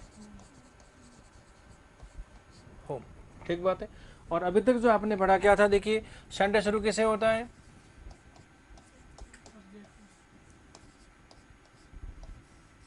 तो बताओ वाक्य शुरू करने का अधिकार किसके पास है? तो सेंटेंस बिगिनर कौन होता है आपका? अरे सब्जेक्ट होता है कि नहीं भाई? ठीक है। अभी होम क्या है? क्या है होम? कैसे पता? हाँ होता ही ऑब्जेक्ट है बात भी ठीक है। ये नहीं कहना कि कैसे पता चला, कहते पता करने की जरूरत नहीं है, ये ऑलरेडी क्या है? ऑब्जेक्ट ही है। अच्छा ऑब्जेक्ट कहाँ आता है? ध्यान से जवाब देना। अभी यहाँ पे नियम बनेगा, बहुत शानदार वाला नियम, काम की चीज़ है। हाँ होम क्या है भाई? अरे ऑब्जेक्ट है ना। और ऑब्जेक्ट कहाँ आता है? तो भाई साहब ऑब्जेक्ट कभी भी पहले आने वाला आइटम नहीं है, ये तो किसी न किसी के बाद आने वाला आइटम है। किसके बाद? या तो ट्रांसिटिव वर्ब के बाद, या कहाँ आएगा आपका? प्रीपोजिशन के बाद। तो अभी कहाँ है? ये ना तो भाई साहब ट्रांसिटिव वर्ब के बाद है और न ये प्रीपोजिशन के बाद है। और फिर भी आपने इसे वाक्य शुरू किया ना, तो फट से होम क्या हो गया? नाराज कहते हेलो भाई साहब। हाँ हाँ अरे मैं तो बाद में आने वाला शब्द है, आपने मुझे पहले कैसे लगा दिया था? अब क्या होता है कि देख हमारी मजबूरी है, तेरे को शुरू में लगाना पड़ेगा, तो ऐसे तो नहीं लगा सकते आप ना। अरे बाद में आने वाला शब्द है, ठीक है। अब जो शब्द वाक्य शुरू नहीं कर सकते हैं फिर भी वाक्य शुरू करेंगे तो वहाँ क्या करना पड़ेगा आपको? और वहाँ एक टेक्निकल पॉइंट है ग्रामर का, उसको बोलते हैं इन्वर्जन। नाम सुना है कभी? आपको वाक्य रटने नहीं है कि सेंटेंस कैसे बनेगा आपका इंटरोगेटिव। अभी हु से वाक्य शुरू किया था, वहाँ क्या लगा दिया आपने? सीधे ही वर्ब लगाई थी, मेन वर्ब। यहाँ शब्द दो थे उसके अंदर ना, क्योंकि सब्जेक्ट था। और बी वर्ब आई तो क्या बना? सब्जेक्ट कॉम्प्लीमेंट हुआ कि नहीं हो भाई? ठीक है। अभी क्या कर रहे हैं आप? होम से वाक्य शुरू कर रहे हो। होम है क्या? ऑब्जेक्ट है। और ऑब्जेक्ट वाक्य शुरू कर सकता ही नहीं, और फिर भी किया तो इसे बोलते हैं इन्वर्जन। और इन्वर्जन में क्या आवश्यकता पड़ती है?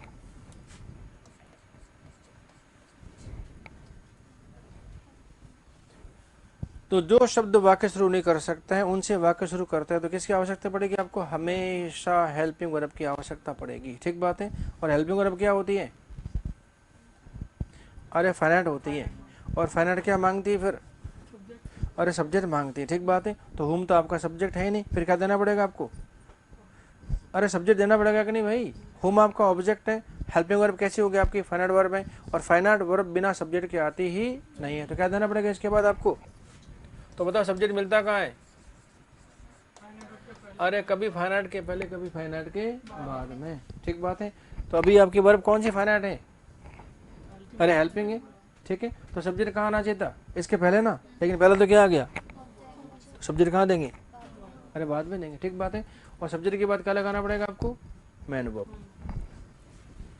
और मैन वर्ब कौन सी होगी पता है? ट्रांसिटिव के इंट्रांसिटिव? अरे ट्रांसिटिव होगी तभी तो ऑब्जेक्ट आएगा भाई। ऑब्जेक्ट आ रहा है इसका मतलब ट्रांसिटिव वर्ब हो गया आपका। ठीक बात है। और इस वर्ब के बाद कुछ है तो ठीक है, नहीं है तो कोई बात नहीं। और क्या बनाइए? क्वेश्चन। अब बताइए मैन वर्ब का फॉर्म कौन सा होगा? अरे वर्ब की फॉर्म भी तो होती है ना, कितनी होती है? अरे 5 होती है। उन 5 में से कौन सी आएगी यहाँ पे मैन वर्ब? अरे हेल्पिंग वर्ब के अकॉर्डिंग टू आएगी कि नहीं भाई? जैसी हेल्पिंग वैसी क्या होगी आपकी? Man verb. और सारी क्रियाओं का कॉम्बिनेशन पहले से क्या है? अरे फिक्स। तो कौन सी आएगी यहाँ पे वर्ब का फॉर्म है? अच्छा जैसे हेल्पिंग वर्ब कितनी होती है हमारे पास? है 24 होती है। उनमें से कोई भी हो सकती है कि नहीं भाई? और हर हेल्पिंग के बाद कुछ ना कुछ अलग अलग तरह की क्या आती है? मैन वर्ब आती है कि नहीं भाई? ठीक है। तो ये कौन सी होगी आपकी? मुझे बता दी मैन वर्ब कौन सी होगी? ये हेल्पिंग तो 24 में से कोई से भी हो सकती है, कोई दिक्कत नहीं।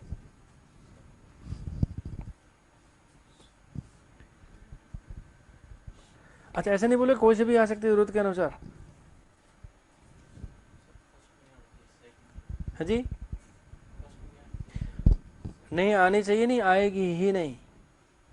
हेल्पिंग वर्ब आने के बाद भाई साहब दो मैन वर्ब यूज होती ही नहीं है। कौन सी? फर्स्ट वर्ब का एस और ईएस फॉर्म, और सेकंड फॉर्म लिखा रखा है, इनके साथ हेल्पिंग आती नहीं, और आ रही है तो ये यूज हो नहीं सकती। और नया नहीं है, नया नहीं आपके लिए, पहले क्या किया है? पढ़ा दिया है। वो जो नया आएगा वो कैसे आएगा, पीछे से आएगा। तो आप ध्यान क्यों नहीं देते? तो यहाँ पे दो वर्ब नहीं हो सकती, कौन कौन सी?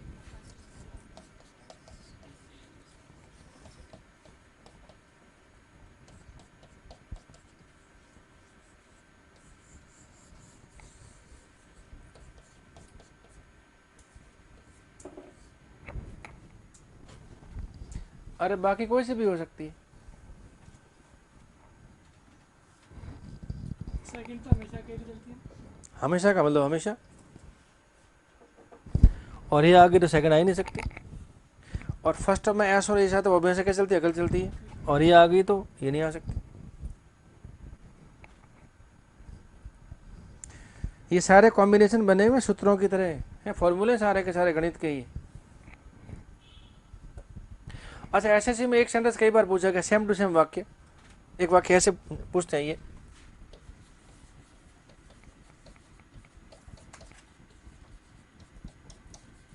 एक बार जब आपका है ना, ये जो इंट्रोडक्शन पूरा हो जाएगा ना, ये हो जाएगा, उसके बाद आप बाहर लोगों की अंग्रेजी सुनना, आपको बेहद खुशी होगी। जानते क्यों? क्योंकि आपको पता चलने लगे कि वो कितनी गलत बोलते हैं।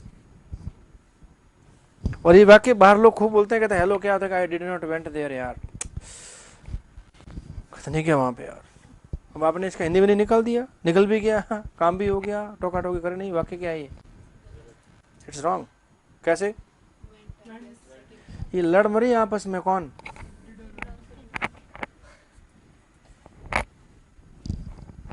ठीक है, ये डीड कहाँ पहुंची? कहते हेलो कैसे, कहते मेरी छोड़ तू कैसे। क्या करेंगे यहाँ पे? अरे कुछ तो करना पड़ेगा। डीड को हटाएंगे या वेंट को कुछ करेंगे आप? है भाई? अच्छा, गो क्यों करेंगे? अच्छा सुन लीजिए, यदि आप डिड हटाएंगे ना यहाँ से भाई, डिड, तो जानते हैं नाराज कौन होगा? नॉट। नॉट क्या बोलेगा पता है? कहते जिसके लिए आए थे वो ही नहीं रहे, तो हम जी के क्या करेंगे? अरे भाई साहब, नॉट कभी भी अकेला मेन वर्ब के साथ यूज नहीं होता। ये किसका सपोर्टिव होता है? ये हेल्पिंग वर्ब का सपोर्टिव होता है। ठीक बात है। तो आप डिड को तो हटा सकते ही नहीं, तो फिर क्या हुआ? क्या करेंगे आप इसे? गो। अब ठीक हो गया ये। खैर आपके तो कॉमन एरर्स नहीं आते, बाकी और एग्जाम में आते हैं कॉमन एरर्स, में बहुत तकलीफ होती है स्टूडेंट्स को। उनको पता है नहीं कि बेसिक इंग्लिश क्या होती है। वो सीधी कौन सी तैयारी करते हैं? अंग्रेजी की, बैंक पीयू की तैयारी करते हैं। और क्या करते पता है? क्वेश्चन पेपर निकालते गए तो प्रैक्टिस चल रही है, और बिना बेस के क्या चल रही है प्रैक्टिस? क्या होगा? कुछ नहीं हो सकता, मुमकिन ही नहीं है। कर रहे होते बेचारे, और फिर आखिर में एक ही बात होती है कि भाग्य साथ नहीं दे रहा है इन दिनों। एफर्ट्स ही नहीं किया आपने सही वाले, तो भाग्य क्या करेगा इसमें बताओ? प्रयास से, लेकिन कुएं तक तो नहीं पहुंचे ना, और इंतजार कर रहे हैं कुआ कहाँ आ जाए, मम्मी आ जा पानी लेके। मुमकिन नहीं है भाई। चलो क्या बना देखिए, होम हेल्पिंग वर्ब, फिर क्या होगा आपका सब्जेक्ट, फिर क्या होगा आपकी मेन वर्ब, और मेन वर्ब के बाद कुछ है तो ठीक है, नहीं है तो कोई बात नहीं। ये एक स्ट्रक्चर बना के इसका, तो यहाँ से आपका एक नोट बनेगा।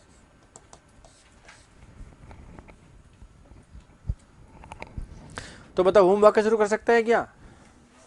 अरे नहीं कर सकता, क्योंकि क्या है? ये ऑब्जेक्ट है, और ऑब्जेक्ट कहाँ आने वाला शब्द है? बाद में। लेकिन आपने क्या किया, इसकी पोजीशन बदल दी, और जब इसकी पोजीशन बदली तो जितने भी शब्द हैं जुड़े वो सारे क्या होंगे? अपनी पोजीशन क्या कर देंगे? चेंज कर देंगे। और जिस तरह से पोजीशन चेंज होगी, वो सारी पोजीशन आपको पता रखनी पड़ी, कौन सा वर्ड पोजीशन चेंज होकर कहाँ आएगा। और इसमें एक भी बीच में फैल गया ना, तो सेंटेंस क्या होगा आपका? रॉन्ग हो जाएगा। ठीक है, तो लिखो नोट करके। तो लेकिन जो शब्द वाक्य शुरू नहीं कर सकता है, लेकिन जो शब्द वाक्य शुरू नहीं कर सकता है,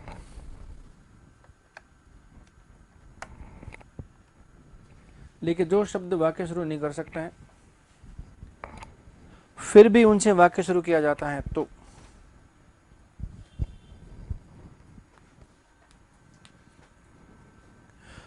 फिर भी उनसे वाक्य शुरू किया जाता है तो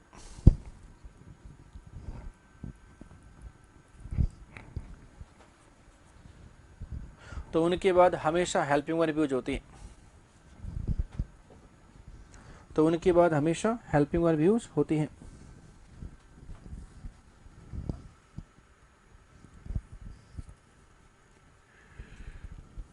और हेल्पिंग वर्ब के तुरंत बाद हमेशा सब्जेक्ट यूज होता है। हेल्पिंग वर्ब के तुरंत बाद हमेशा सब्जेक्ट यूज होता है।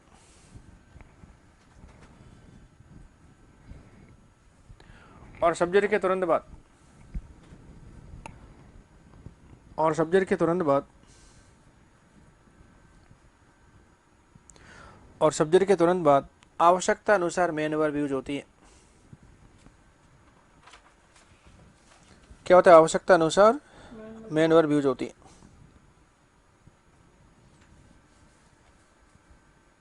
ठीक है। और मेन वर्ब के बाद कुछ है तो है, ठीक है, नहीं है तो कोई बात नहीं। क्या लगाना पड़ेगा साथ में? आपको क्वेश्चन मार्क लगाना पड़ेगा जो इम्प्लाइड है आपका। ठीक बात है। अब लिखे दूसरा पॉइंट। अब जानते कभी कभी क्या तो आपका होता है ना, हिंदी का वाक्य होता है कि नहीं, उसमें आपको हेल्पिंग वर्ब दी हुई नहीं होती तो क्या करना पड़ेगा फिर? तो यदि सेंटेंस में हेल्पिंग वर्ब दी हुई नहीं होती तो क्या करना पड़ेगा? उसे बनानी पड़ सकती है। और बताओ आप कौन कौन सी हेल्पिंग वर्ब बना सकते हैं?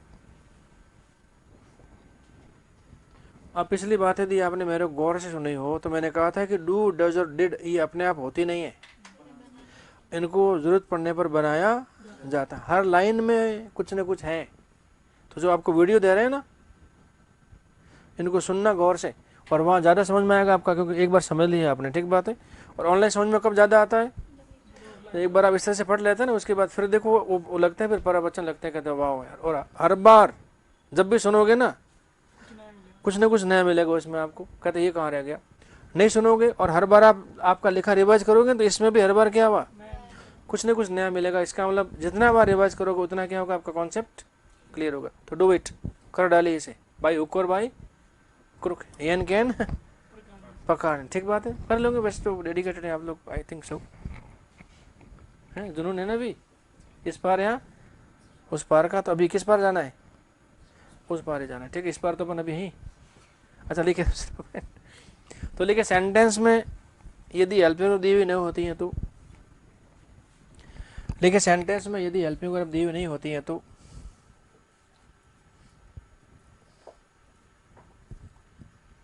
उसे आवश्यकता अनुसार बनाना पड़ता है।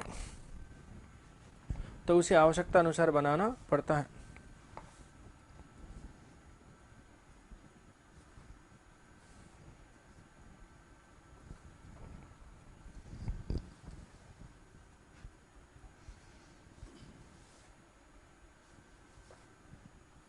ठीक है, लिख लो ब्रैकेट में कौन सी होगी आपकी, डू, डज और क्या हो गया आपका, डिड। इनमें से किसी एक को बनानी पड़ेगी जरूरत के अनुसार। ठीक है। तो अभी एक पॉइंट क्या लिखा आपने, जो शब्द वाक्य शुरू नहीं कर सकता फिर भी वाक्य शुरू कर क्या लगाना पड़ेगा आपको, हेल्पिंग वर्ब। हेल्पिंग नहीं है तो बनानी पड़ेगी। उसके बाद क्या चाहिए आपको, सब्जेक्ट। और सब्जेक्ट के बाद क्या चाहिए आपको, आवश्यकता अनुसार मेन वर्ब चाहिए। अब कौन सी आएगी वो डिसाइड करेगी हेल्पिंग वर्ब। और साथ में क्या लगाना पड़ेगा आपको, क्वेश्चन मार्क, और जवाब देना पड़ेगा। अभी जो नियम है क्या कहलाता है, तो इस नियम का नाम है आपका ग्रामर में एक, वो लिख लीजिए तीसरा पॉइंट। तो ऊपर जो लिखा ना, ऊपर 2 पॉइंट आपने लिखा है ना, इसका एक नियम है, नाम है क्या है, तो देखिए ये पूरा नियम कौन सा वाला जो आपने ऊपर लिखा, तो ये पूरा नियम, यह पूरा नियम इन्वर्जन कहलाता है। यह पूरा नियम इन्वर्जन कहलाता है।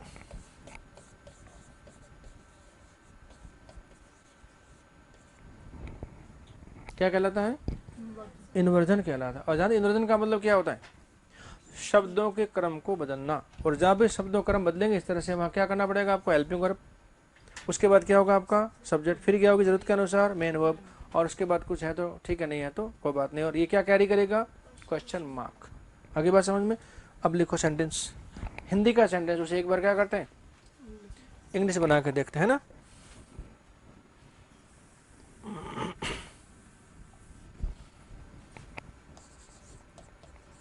हिंदी में तो आप ढूंढ सकते हैं ना, सब्जेक्ट वर्ब और ऑब्जेक्ट, कर्ता क्रिया और कर्म हिंदी में।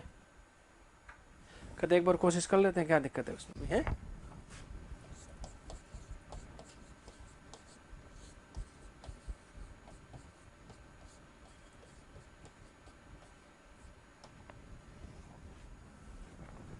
क्या लिखा भाई, क्या लिखा, आप किसे पढ़ाते हो।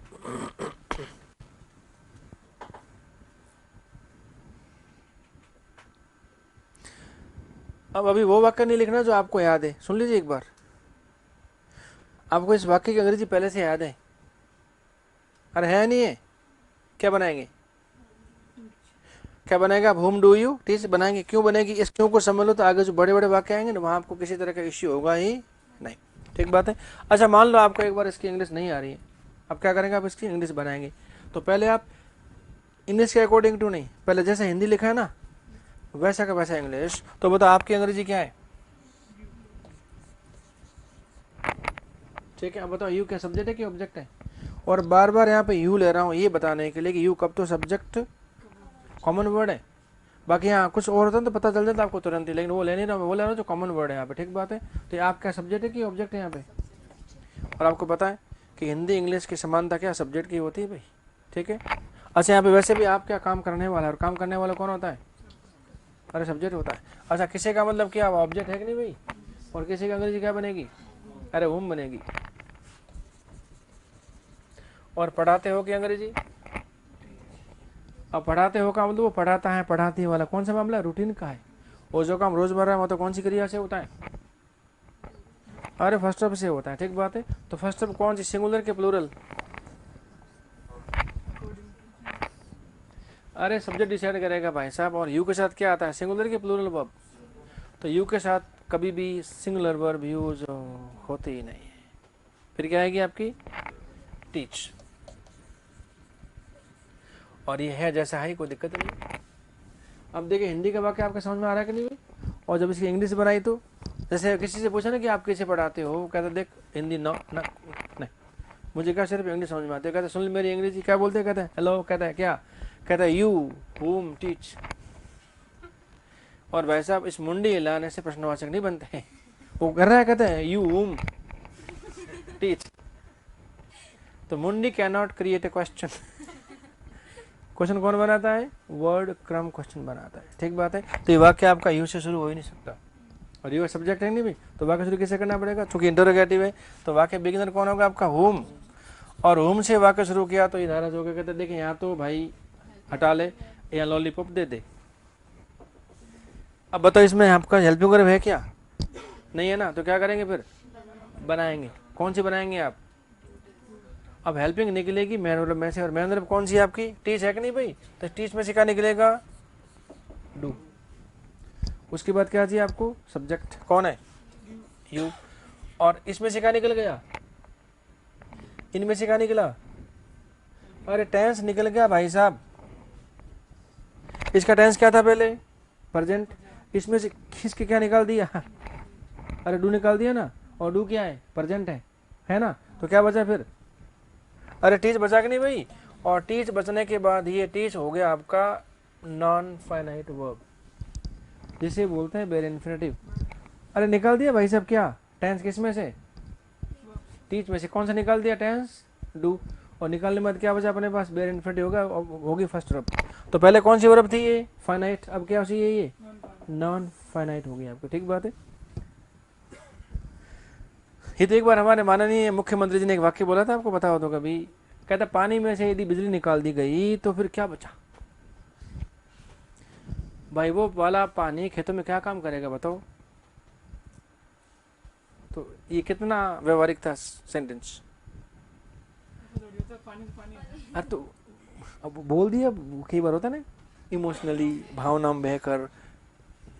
मोदी जी की किसी बात को काटना था तो उन्होंने कहा था कि जब पानी में से बिजली निकल गई मेरे भाइयों किसान भाइयों तो कहीं बच्चों। और किसान भाई कहते हाँ यार बिजली गई तो ऐसा नहीं होता है, कोई नहीं होता है।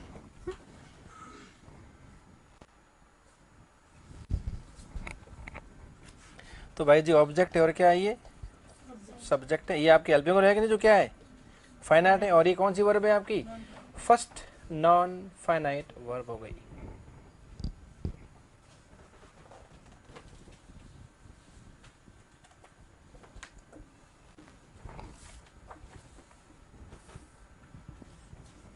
ठीक है, एक वाक्य और लिखिए।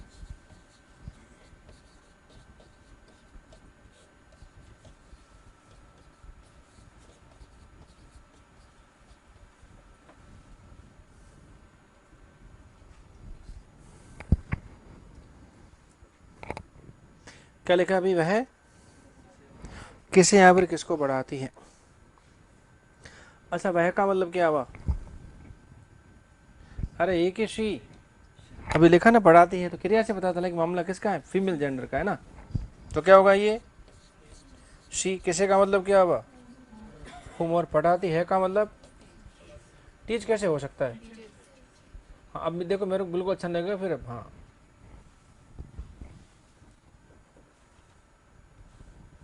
ठीक है, अभी सेंटेंस आपका ठीक नहीं है, तो बाकी शुरू कैसे करेंगे आप? होम से।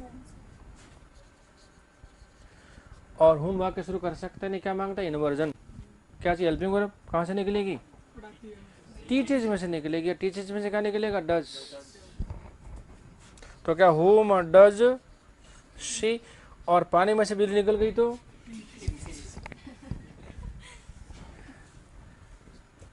अरे टीचर्स में से आपने टेंस खींच के निकाल दिया, तो क्या बचा आपका? बेयर इन्फिनिटिव हो गया आपका। क्या होगा? That is non final. Non final verb होगी आपकी टीच।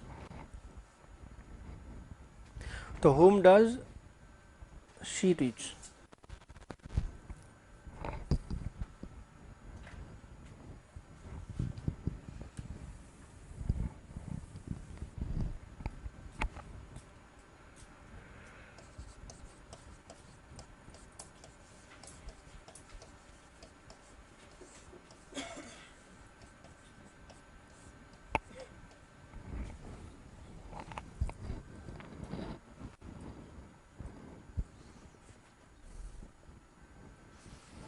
क्या लिखा देखे उसने? किसे या फिर किसको पढ़ाया। अच्छा, उसने का मतलब क्या हुआ? ही या फिर शी? अरे दोनों में से कोई भी हो सकता है, अभी ठीक बात है। तो नहीं पता है तो नहीं पता है तो ही। और इंग्लिश भी जानते कैसी है? मेल डोमिनेटेड लैंग्वेज है। कैसी है भाई? पुरुष प्रधान भाषा है। इधर भी पुरुषों को क्या दिया जाता है? महत्व दिया जाता है। ठीक, नाराज मत हो ना, जो है तो है। हिंदुस्तान में थोड़ा सा भी पुरुष प्रधानता रहती है भाई, है?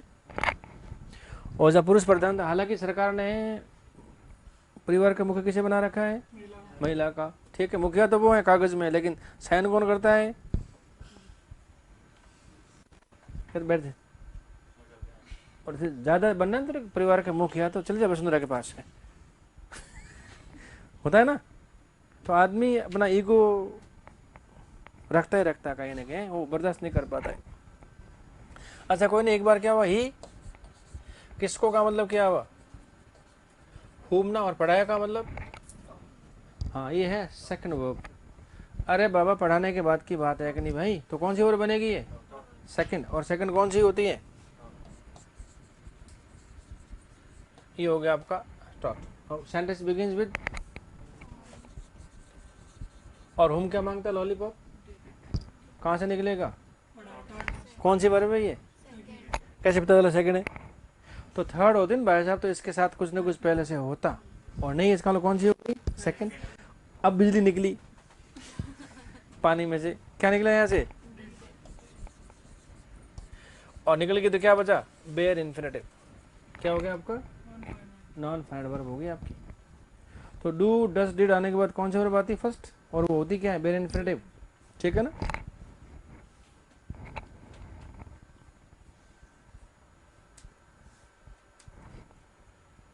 तो हेल्पिंग वर्ब का सिस्टम क्या हुआ भाई?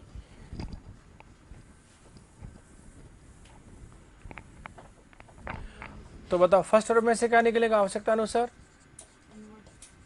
डू निकलेगा। फर्स्ट वर्ब में क्या होता है अपने पास? क्या होता है? एस और यस। तो क्या निकलेगा? डज। और सेकंड वर्ब में से क्या निकलेगा आपका? डिड निकलेगा, मतलब निकलेगा। बाकी पंगा लेने की जरूरत नहीं है। तो भी कहा ना, आवश्यकता अनुसार आपको वर्ब बनानी पड़ती है। और कौन सी बन के आती है? डू, डज और डिड। फर्स्ट में से क्या निकलेगा? डू। फर्स्ट में ऐसे से क्या निकलेगा? डस। और सेकंड में से क्या निकलेगा? और इनमें से जब भी निकल गया तो आगे बचेगा वो क्या होगा? वो हो जाएगा आपका बेयर इन्फिनेटिव। कौन सी वर्ब होगी आपकी? फर्स्ट वर्ब हो जाएगी, जिसका अपना टेंस नहीं होगा।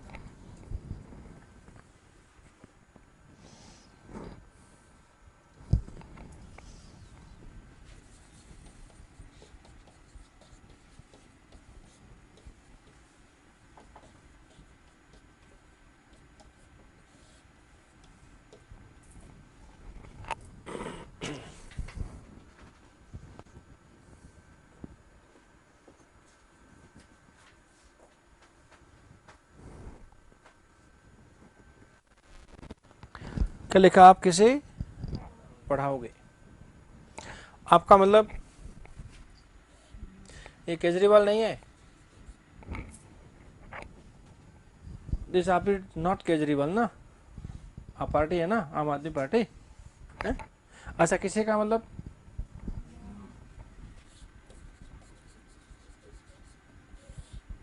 और पढ़ाओगे का मतलब, और जहाँ क्या आवे भाई है, गा गे गी आवे, वहाँ क्या लगा हुए अरे विल फर्स्ट अब लगा हुए ना, तो क्या होगा ये,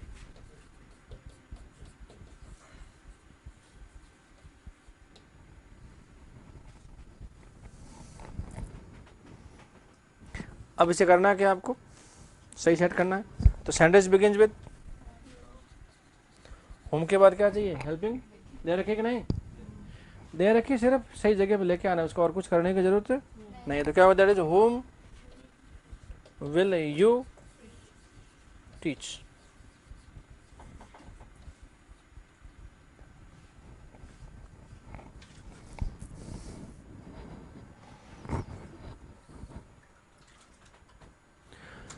तो यहाँ पे क्या था आपका, होम किस रूप में था, क्वेश्चन के रूप में। क्या स्ट्रक्चर बना, सीधा साधा वाक्य शुरू कैसे होगा, होम से। होम के बाद क्या चाहिए, हेल्पिंग। क्यों चाहिए, क्योंकि होम वाक्य शुरू करने की स्थिति में नहीं है। और हेल्पिंग के बाद क्या चाहिए, हमेशा सब्जेक्ट। क्यों चाहिए, क्योंकि फाइनल वर्ब बिना सब्जेक्ट के यूज होते नहीं है। उसके बाद क्या चाहिए आपको, हेल्पिंग वर्ब के बाद क्या चाहिए आपको, मैन वर्ब चाहिए। मैन वर्ब कौन सी आएगी, वो हेल्पिंग डिसाइड कर लेगी। और हेल्पिंग वर्ब आने के बाद दो मैन वर्ब नहीं आ सकती, एक तो सेकंड और एक प्रेजेंट का सिंगुलर फॉर्म, जिसे बोलते हैं फर्स्ट वर्ब का एस ई एस फॉर्म। ठीक है, बाकी जरूरत के अनुसार कोई सी भी आ सकती है, कोई रोक टोक नहीं। आगे बात समझ में। तो ये क्या था, होम क्वेश्चन था। अब क्या करेंगे इसे, अब इसे बनाते हैं क्या, कंजंक्शन। कैसे बन के आता देखिए, कंपैरेटिव स्टडी करते हैं।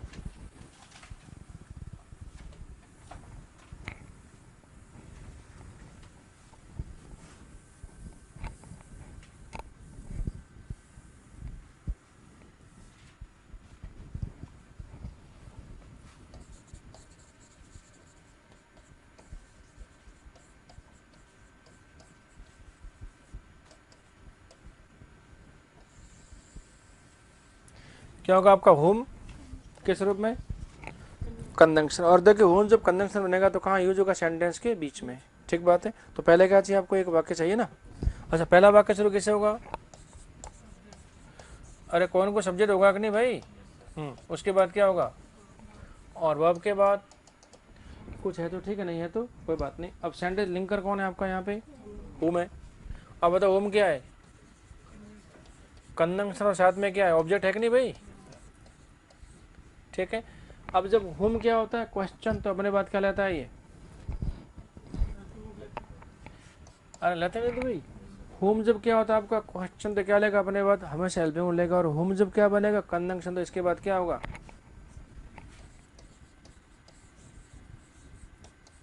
और सब्जेक्ट की बात क्या होगा आपका, कोई ना कोई मैन वर्ब होगी। मैन वर्ब में शब्द एक भी हो सकते हैं और मैक्सिमम 4 शब्द भी हो सकते हैं। तो मुझे बताओ कहाँ दिक्कत है, होम के बाद हेल्पिंग वर्ब है तो क्वेश्चन है, और होम के बाद सब्जेक्ट है तो कंजंक्शन है। दिक्कत कहाँ है, कहीं भी नहीं। दिक्कत कब होगी, जब इनका मिसयूज करेंगे तब दिक्कत होगी। और मिसयूज हम अभी करेंगे थोड़ी देर बाद, कोई दिक्कत नहीं। और मिसयूज करने के बाद ही सही यूज समझ में आएगा।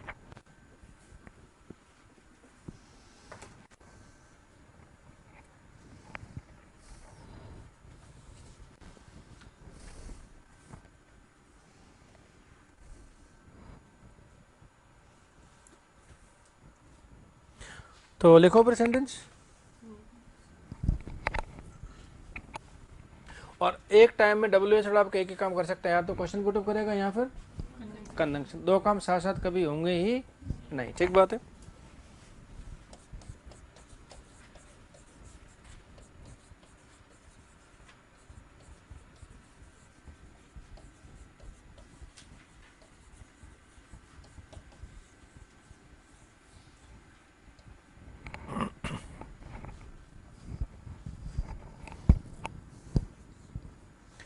तो पहले पता करो कि जो होम इस्तेमाल हुआ है, क्वेश्चन है कि कंजंक्शन है,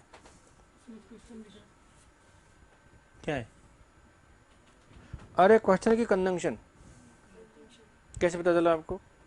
अरे भाई साहब, हुम जब क्वेश्चन होता है तो एक ही वाक्य होता है और वाक्य शुरू करता है, ठीक है। अभी क्या होना चाहिए? ये होना चाहिए कंजंक्शन। और कंजंक्शन क्यों होना चाहिए? एक फाइनाइट वर्ब और कौन सी है?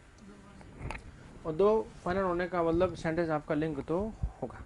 अब हम क्या कर रहे हैं? वाक्य लिंक कर रहे हैं, ठीक है। अब लिंक करने के बाद सही है या गलत है आप डिसाइड करेंगे। तो बताओ सही है गलत है ये? अब ये गलत है, जानते क्यों?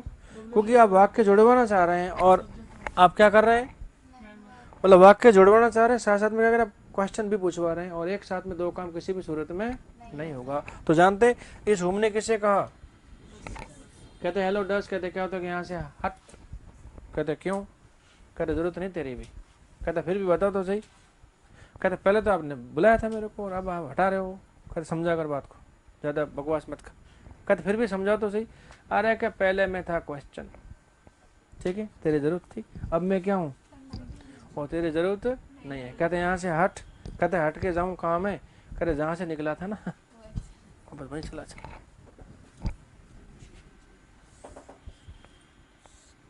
ठीक है, तो इसको सुधारने से पहले एक वाक्य और लिख लेता हूँ मैं, ठीक है ना, कि देखना कौन सा वाला आपको सही लग रहा है।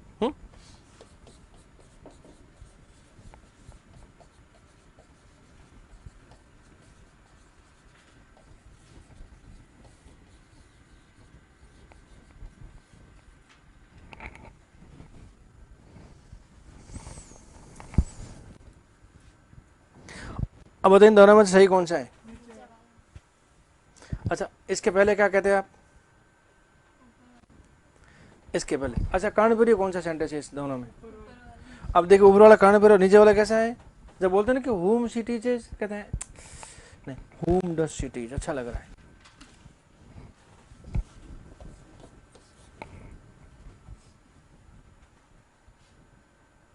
तो जानते डज क्या होगा भाई? ये डज यहाँ पे सेट हो जाएगा और क्या बन जाएगा पता है? ये हो जाएगा टीचर्स। इसका जो हेल्पिंग वर्ब आपको निकालना आता है तो जरूरत पड़ क्या करना पड़ेगा? इसको हटाना भी बैठाना पड़ेगा वहां पे, ठीक बात है। अब लग रहा अजीब सा, लेकिन ग्रामेटिकली यही सही है आपका, ठीक बात है। अच्छा, एक वाक्य लेकर हम सही है गलत आप डिसाइड करना, ठीक बात है अभी।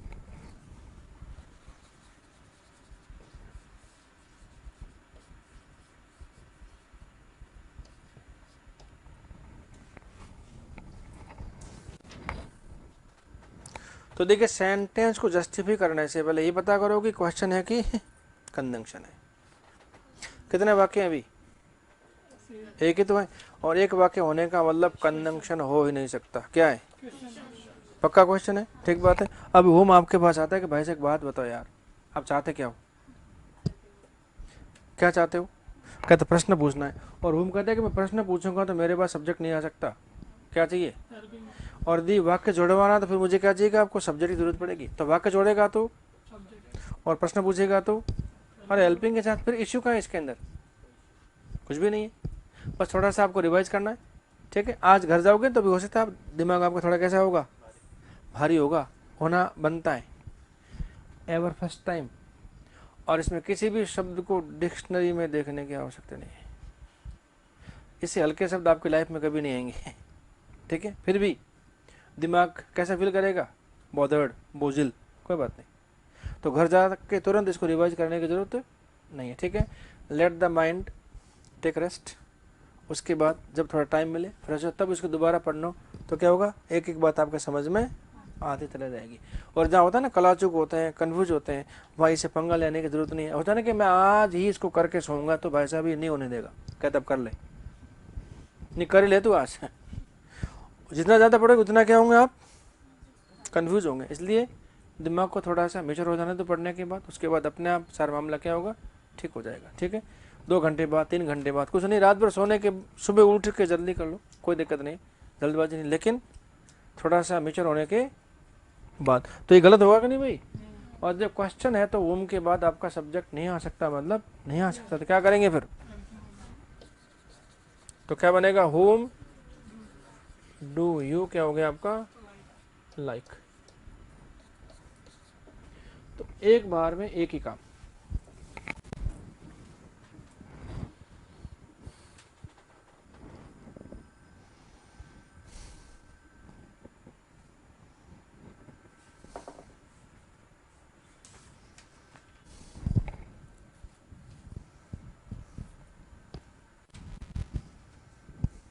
तो क्या कई बार बच्चे के लोग क्या शब्दों का गलत इस्तेमाल कर लेते हैं, क्या करने के लिए, इंप्रेशन के लिए, इंप्रेशन मारने के लिए।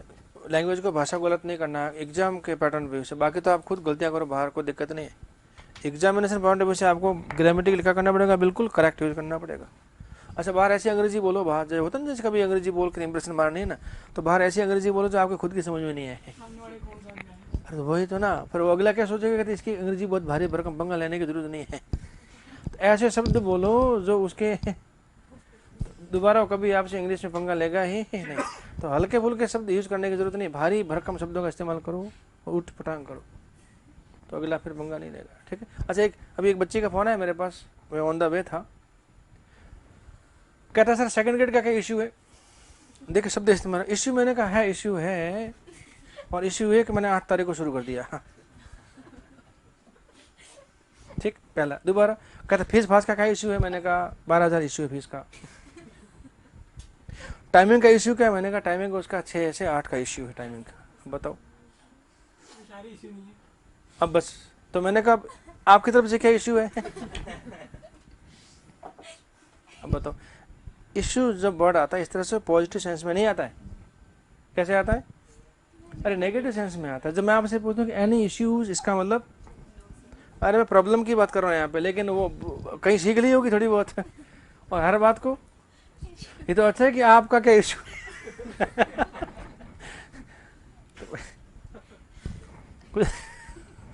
कुछ भी हो सकता है भाई साहब।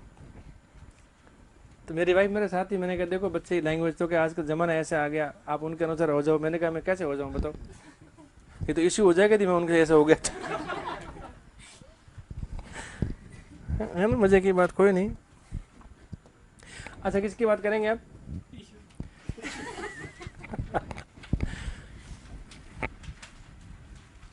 तो देखिए वॉट की बात करते हैं एक बार ना, पहले देखते हैं वॉट में है क्या क्या। इसका पहले एक बार कुंडली निकालते हैं पूरी की पूरी।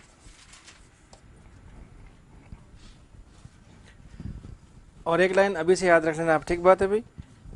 ये वॉट आपको एंड तक, आज शुरुआत कर रहे हैं इसकी, इस शुरुआत से लेकर एंड तक आपके इश्यू बनाएगा कौन, ये एंड तक तकलीफ देगा आपको, पहले से करना, इसलिए इसको बहुत बखूबी समझना आपको इसे।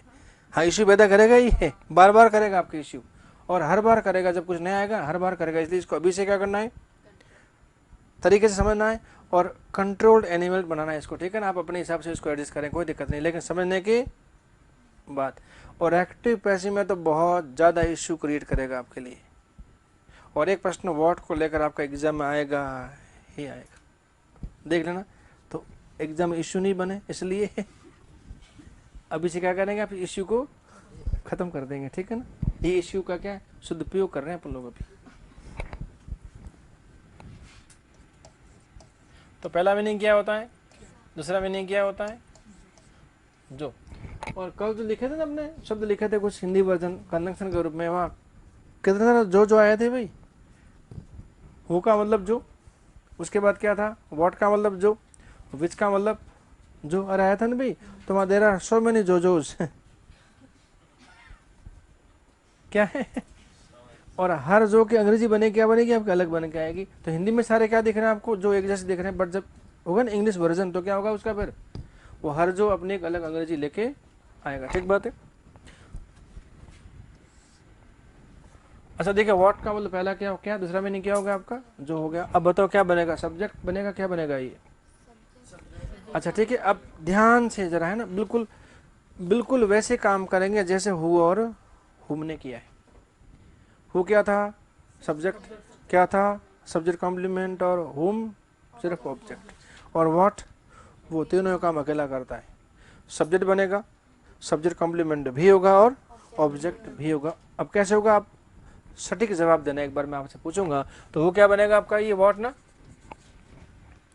तो व्हाट क्या बनेगा आपका, ये अरे सब्जेक्ट बनेगा कि नहीं भाई। और देखिए व्हाट सब्जेक्ट बनेगा तो इसके बाद क्या होगा। तो जिस तरह से हु के बाद आपके कौन के मेन वर्ब होना जरूरी है क्या करने के लिए, हु को सब्जेक्ट बनाने के लिए, वैसे ही व्हाट के बाद किसी न किसी मेन वर्ब का होना क्या है जरूरी, क्या करने के लिए, इसको सब्जेक्ट बनाने के लिए। वही सेम हु वाला केस, बस फर्क इतना सा है हु व्यक्ति के लिए आता है और व्हाट व्यक्ति के लिए नहीं आएगा। ठीक। अच्छा ये क्या बनेगा आपका सब्जेक्ट कॉम्प्लीमेंट। तो इसके बाद क्या चाहिए। अच्छा मुझे बताओ हु जब बनता है आपका सब्जेक्ट कॉम्प्लीमेंट तो उसके बाद क्या आता है। अरे बी वर्ब आती है कि नहीं भाई, हु के बाद बी वर्ब आती है। तो व्हाट जब क्या बनेगा आपका सब्जेक्ट कॉम्प्लीमेंट तो इसके बाद क्या आएगा आपका बी वर्ब आएगी अकेली। वही सेम पैटर्न है, फर्क कितना सा है हु व्यक्ति के लिए आता है और ये व्यक्ति के लिए नहीं आता है। और यही व्हाट क्या बनेगा आपका ऑब्जेक्ट बनेगा। तो कॉम्प्लीमेंट को छोड़ो, यहाँ पे क्या बनेगा, ये ऑब्जेक्ट बनेगा तो क्या होगा, इसके बाद इन्वर्जन होगा जैसे हुम के बाद होता है। व्हाट सब्जेक्ट बनेगा तो किसी मेन वर्ब के साथ, व्हाट सब्जेक्ट कॉम्प्लीमेंट बनेगा तो बी वर्ब के साथ, और व्हाट ऑब्जेक्ट बनेगा तो इन्वर्जन के साथ होगा, ये जैसे हुम होता है। सेम सेम क्या है इनका फंक्शन है, अलग नहीं है, बस अलग इतना सा है कि एक व्यक्ति के लिए आता है और एक व्यक्ति के लिए नहीं आता है।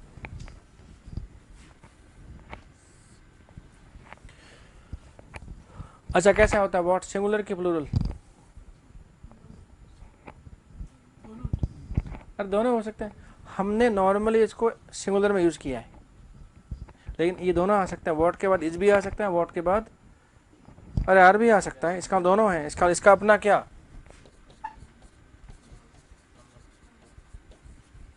नो नंबर, ठीक बात है। अब कैसा होगा देखिए मेल की फीमेल, और वैसे तो जो व्यक्ति के लिए आता ही नहीं है तो मेल फीमेल की जरूरत नहीं है, फिर भी लिख दो क्या नो जेंडर।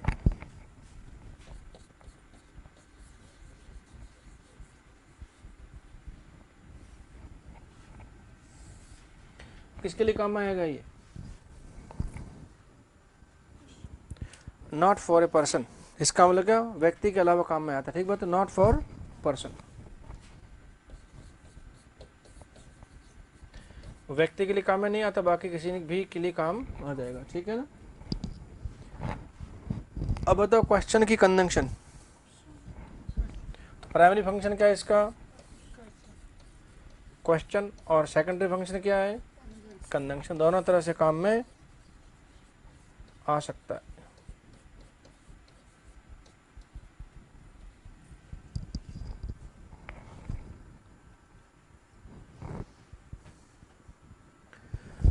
तो बताया अभी हु में कितने बने अपने स्ट्रक्चर, हु में 4 स्ट्रक्चर बने, 2 सब्जेक्ट के रूप में और 2 सब्जेक्ट कॉम्प्लीमेंट में। सब्जेक्ट में क्या था एक बार क्वेश्चन एक बार कंजंक्शन, और सब्जेक्ट कॉम्प्लीमेंट में क्या था एक बार क्वेश्चन एक बार क्या होगा आपका कंजंक्शन। रिवाइज करने की जरूरत है। और हुम से कितने बने, सिर्फ 2 बने, कौन से बने, एक क्वेश्चन और एक क्या होगा आपका कंजंक्शन। क्वेश्चन था तो हेल्पिंग वर्ब के साथ, और कंजंक्शन हुआ तो सब्जेक्ट के साथ, बाकी इसमें कुछ इश्यू ही नहीं है, ठीक बात है। और नहीं आप डिसाइड करो ना, ये तो क्वेश्चन है ना। अरे होम के बाद जो डू लिखा है तो क्या हुआ, अरे क्वेश्चन है। और कंजंक्शन होगा तो वैसे एक सेंटेंस कभी होगा नहीं, कम से कम कितने वाक्य चाहिए आपके, 2 वाक्य चाहिए। और होम डू यू का मतलब क्या हुआ, किसी भी सूरत में कंजंक्शन नहीं है। अरे इन्वर्जन हुआ भी हेल्पिंग वर्ब से, और हेल्पिंग कब लेता है ये, जब क्वेश्चन होता है, और हेल्पिंग कब नहीं लेता है, जब भी कंजंक्शन होता है, ठीक बात है। अच्छा अब व्हाट सब्जेक्ट होगा तो क्या होगा, कॉम्प्लीमेंट होगा तो क्या होगा, और ऑब्जेक्ट होगा तो क्या होगा। तो पोजीशन तो सेम है, कहाँ वाक्य के शुरू में आएगा, ये क्वेश्चन बनेगा तो, ठीक बात है। लेकिन फंक्शन सारे क्या होंगे आपके अलग अलग। सब्जेक्ट होगा तो मेन वर्ब के साथ, सब्जेक्ट कॉम्प्लीमेंट हुआ तो बी वर्ब के साथ, और ऑब्जेक्ट हुआ तो इनवर्जन के साथ हेल्पिंग वर्ब के साथ यूज होगा आपका, ठीक बात है। ऐसे एक बार मौखिक रूप से, क्योंकि इसको छेड़ेंगे अपन मंडे को ही, क्योंकि आज पूरा नहीं हो पाएगा, बीच में छोड़ना ठीक नहीं है। तो मुझे एक ऐसा वाक्य बनाओ जिसमें व्हाट सब्जेक्ट इस्तेमाल हो रहा हो।